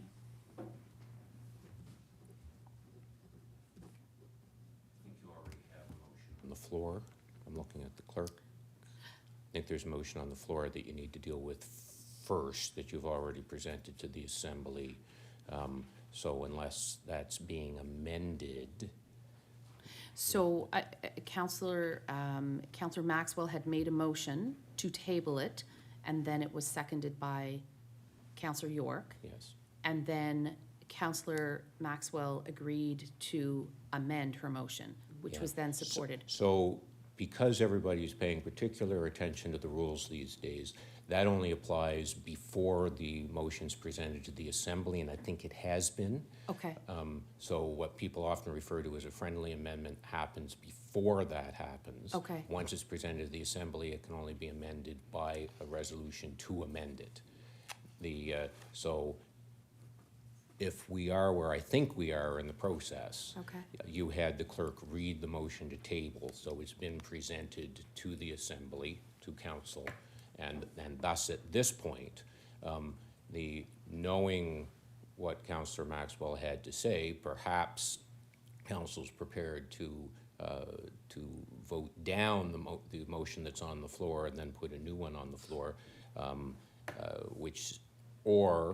or the one that's on the floor, which could be amended. You could entertain a motion to amend it so that it's not tabled to the April council meeting, but is later in this meeting. Some people don't like to use the word tabled, but the intent is obviously clear that it come back to be placed on the floor during the in-camera session of this meeting instead of your April council meeting. So those would be two different ways of dealing with it.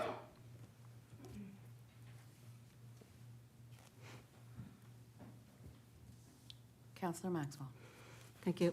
The only reason that I'm willing to amend this, and I might have to think about how I want to word amending it.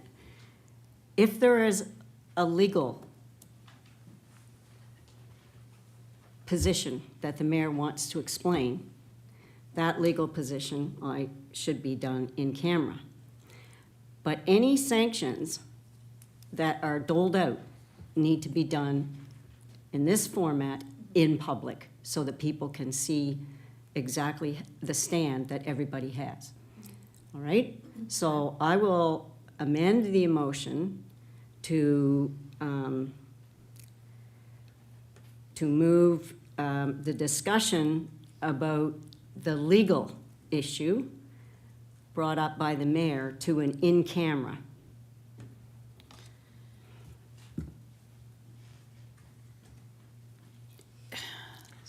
So I have a motion from you. Okay, you want us to defeat that? And then make another one? So what Jeff is saying is that motion needs to go on the floor for a vote. If Right. you defeat it, then you get to do another motion. Okay. I don't know why we have to be like this. So this motion has to go to the floor All right, let's send it to the floor. and be defeated, All right, if it so is defeated. yeah. The first one, Which is simply table, pardon? which is just to table. Just to table it, yeah. So that's the first, and then we have a seconder, that's Councillor York.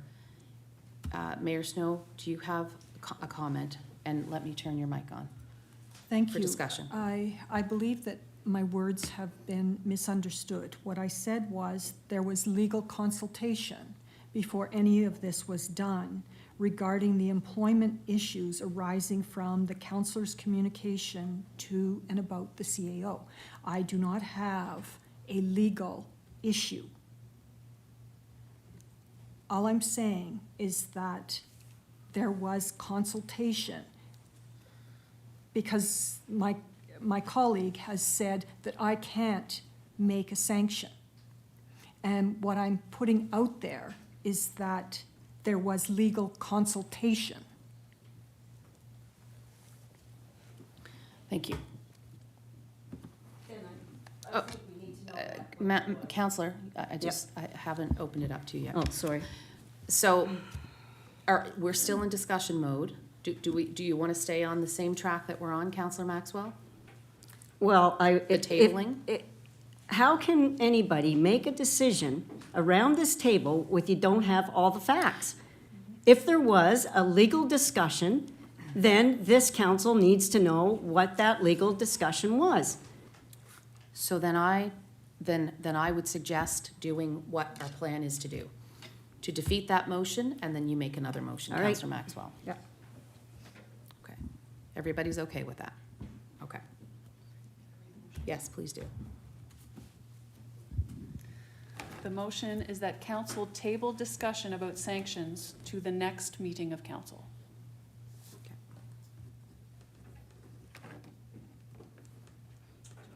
Yes, please.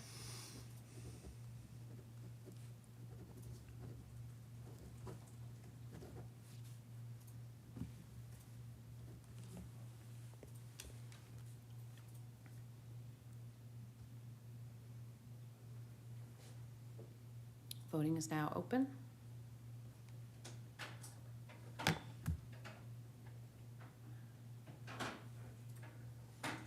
And voting is now closed. The motion is defeated.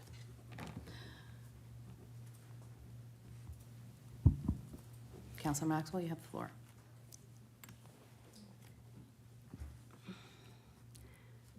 Okay, I will make a motion that we move the discussion concerning the legal consultation that the mayor received to in camera before making any decision on sanctions. Okay. Councillor York will second it. And then if you could read it back, Deputy Clerk.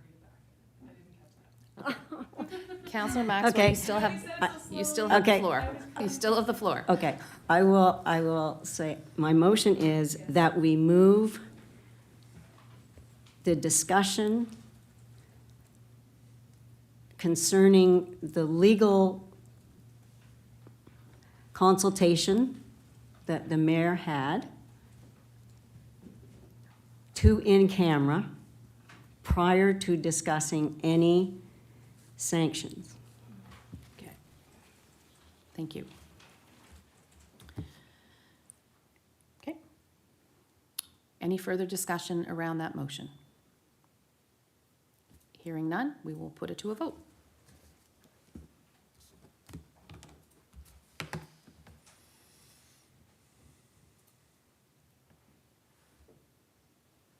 Voting is now open.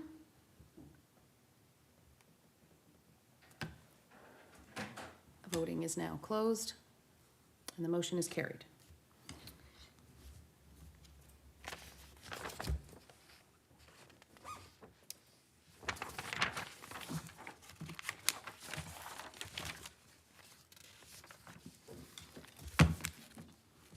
Thank you. The next item on the agenda is correspondence. CAO, do we have any correspondence? No, we do not. Okay. We will go into the section around public comment. Citizens are invited to make a comment to council on any matter currently before council. Please state your name and address, and you will be provided with 3 minutes.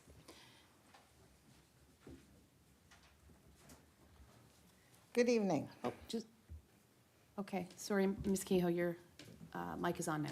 Okay, well, obviously I don't have to introduce myself. I live at 29 Alicia Boulevard. I started off here tonight with, had all kinds of great comments to make, and now I can't.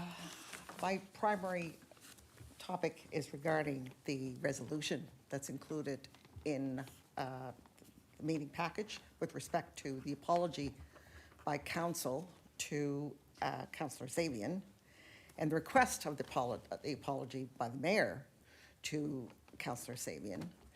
And I have a few things to say about that. One, it's pretty obvious that that apology didn't mean a whole lot, since you're not even willing to bring it out here in council and actually read it and actually truly do apologize to him. And further to that, well, we saw the mayor. Who else is owed an apology is Councillor Maxwell by the mayor. And your apologies, while gratifying to at least see them written, they're a little late.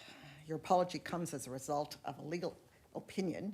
You shouldn't have needed one. The crux of the mayor's statement focused on Councillor Sabian's unwillingness to keep buried a letter of accusations of staff abuse. According to the mayor, the 11th hour letter detailing the unsubstantiated allegations, the subsequent settlement, and all the related documents were sealed under a non-disclosure agreement initiated by the former staff member and not council. However, the letter was shared without discretion for its ongoing harm. The efforts to peddle this letter of unknown origins across the province through Facebook, Frank Magazine, Saltwater, and CBC have made a mockery of due process, all the while of purporting of having the best interests of staff in place. This matter was resolved. A full investigation of the allegations was concluded. This is a closed matter. Except, Mayor Snow, none of that was true. Your second-term councillors, Councillor Gerard and Deputy Mayor Savage, you played a role in terminating the CAO Rice and buried the letter in the NDA initiated by council, and you allowed her statement. You did nothing to gavel her down when she was making these false statements. You allowed her statements, and you knew it was untrue, and you still did nothing until you got a ruling from a lawyer. Staff continued to be fearful of Councillor Sabian, or Councillor Sabian would never have received the letter in the first place. Whether it was a staff member or someone simply aware of staff concerns, he was given the letter. They were hoping for help. It didn't need to be this way. If you could turn back time, I would suggest it should have been a wake-up call. You could have got ahead of it. You could have called a staff meeting, acknowledged staff feelings, apologized for yourself, Mayor Snow, as well as council, called in an HR investigator, and reported back to staff the real results of the investigation and an action plan to grow together. That would have laid the groundwork for everyone to heal and would have restored trust. I'm not done 3 minutes. I've timed myself on this. But well, anyway, it's okay. It still comes down to it that you allowed that CAO to say what he did to those, you allowed them to ride Mrs. roughshod. Kehoe, I'm going to ask that you be respectful, please. I'm asking you that. I'm a Please. little upset after this going on here tonight. And one last thing, Councillor Gerard, this is a council meeting. Have a little bit of respect for the office you hold and stop wearing hoodies to council meetings. Oh, Mrs. Kehoe, please. Be respectful.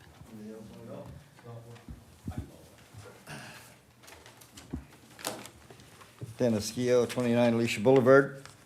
Interesting night. It was entertaining for the audience. The train wreck, by the way.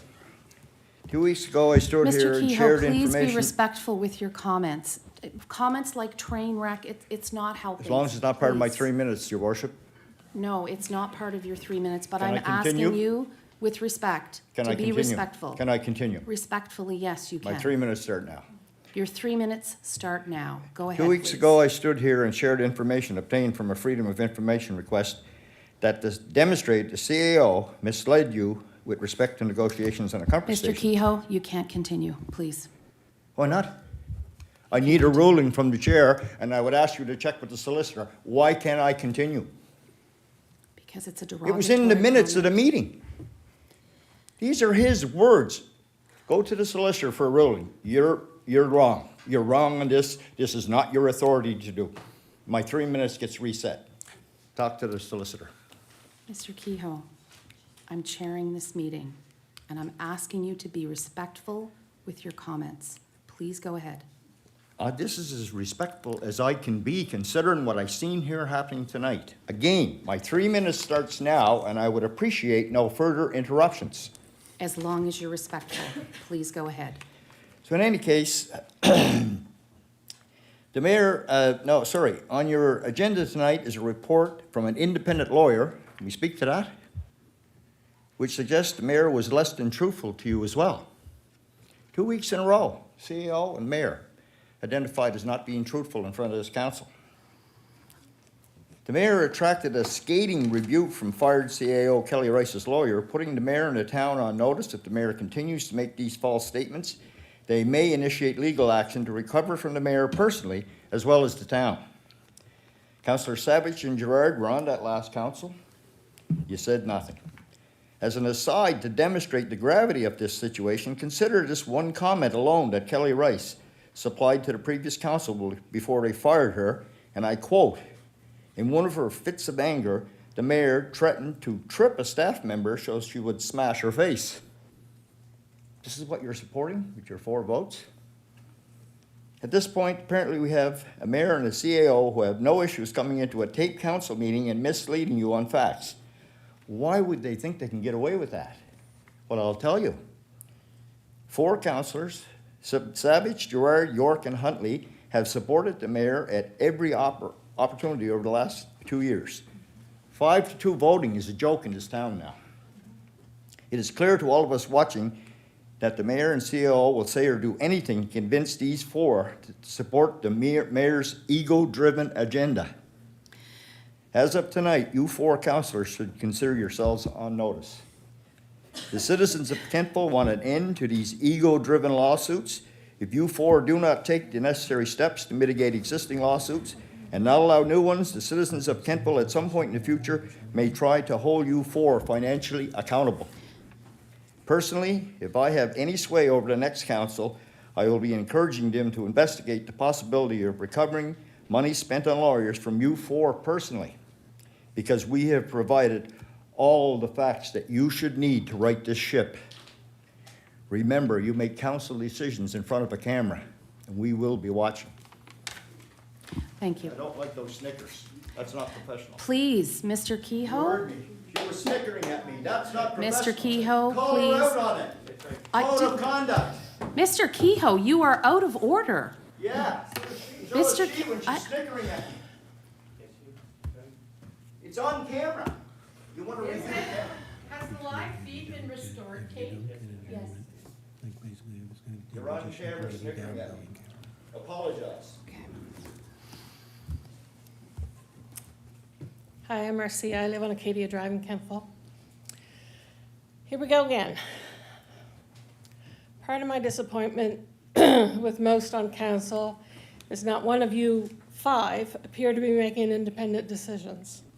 It's wonderful to agree and debate, but it's not productive, as we saw here tonight. And to be fearful to speak what you think because you may be attacked. Being a politician and saying things like, I take offense to this or that, or quoting people like Ruth Ginsburg, is not what you need to be doing. You took an oath to represent each and every citizen in this town, not just the ones you like. Being a politician means you need big shoulders. And if you're not willing to have big shoulders and take the criticism along with the good, there's the door.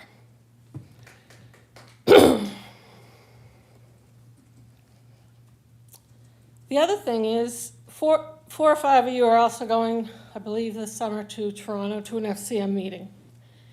The hardworking citizens in this town of Kentville are just stunned to think you would waste that much money when one of you could go and the rest could watch via Zoom. Like Mayor Snow said tonight, she watched a meeting via Zoom. So it does exist that you can watch it via Zoom. We've got far too many potholes, sidewalks, and road repairs, high homelessness, in fact, the number 1 homelessness, according to the last meeting, and other things that need to be looked after. Each member here on council is getting between $26,000 and $28,000. And when you look at someone working a full-time job at minimum wage, you're all making more than they are. So when people write to you, like I did on March 14th, I wrote to 2 members on this council, and neither responded. Maybe I didn't say, pretty please respond. I'm not sure if they were offended that I even asked the question. Maybe that was the problem. I didn't say pretty please and thank you at the end. Marcia, please be respectful. I am. Please. I am. Okay? Because I should have said pretty please if that's what you're getting at. Please go Because ahead. people get so offended if you breathe the wrong way. Anyway, where was I here? So my point was, for you counselors making this money, if you're not going to respond to people asking the questions, then you may as well resign. there's the door, and put someone on there that's going to answer the public's questions. Miss Holloman gave a speech, a very moving speech here one night on the loss of her daughter. She reached out looking for help from council. You failed her. You did not get back to her, and I'm sure she's upset about that. And I think that's just one example of not getting back to someone. I mean, when she stood up here and gave her speech, you could have heard a pin drop. It was so moving and so sad what that poor woman has gone through. And she's trying to get the help of not only this town, but others. And nobody bothered to get back and give her the answers that she was looking for.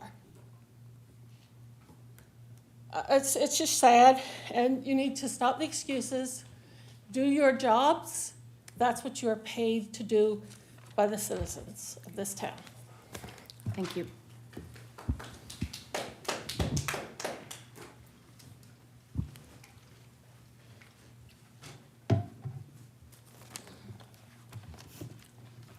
Excuse me.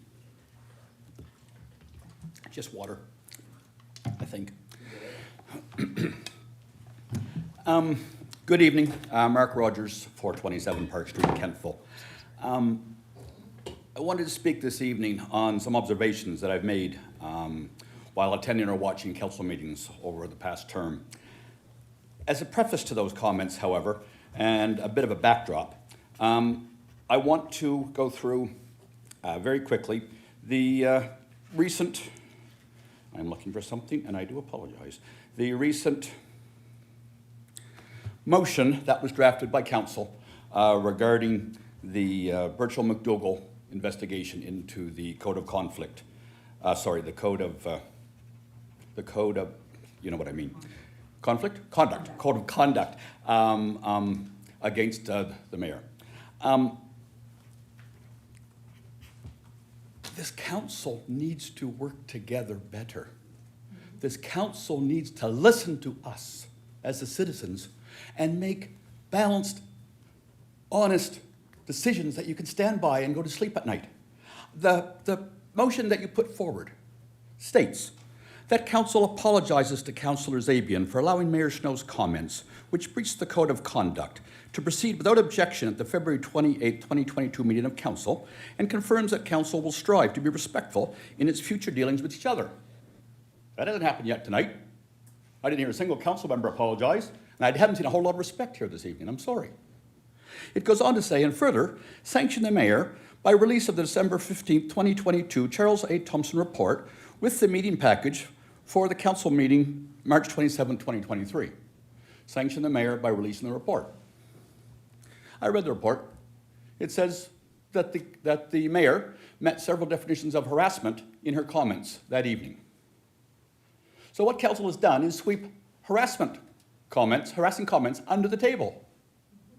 Further, it goes on to say, and ask Mayor Snow, and I'm pretty sure, and I'm ashamed that you worded it succinctly like this, because I wasn't born last night. I was born at night, and it wasn't last night. And ask Mayor Snow to make a public apology to Councillor Zabian at the March 27, 2023 meeting of council. I'm not a betting man, but I came here tonight knowing full well that her worship wouldn't do that, and that is shameful. Money was spent to determine what happened there and whether or not it breached the code of conduct. It certainly did. It was harassment. But the mayor sits here and says, I have nothing to say. That is the most shameful thing I've seen at this table. I'm going to go on for a moment. This council is dysfunctional. How much time have you spent here tonight trying to put code of conducts against each other? What for?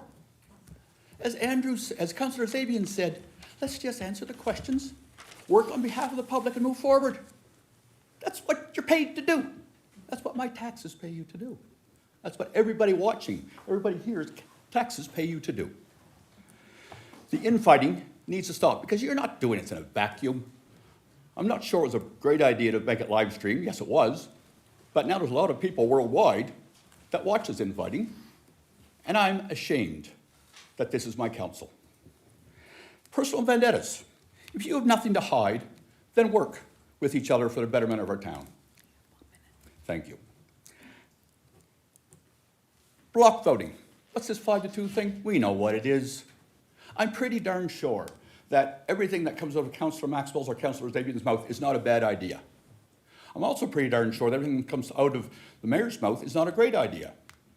But we can sit back and we'll say, we know how that's going to go. 5-2. 5-2. And I'm not the only one making these observations. I'm just a citizen.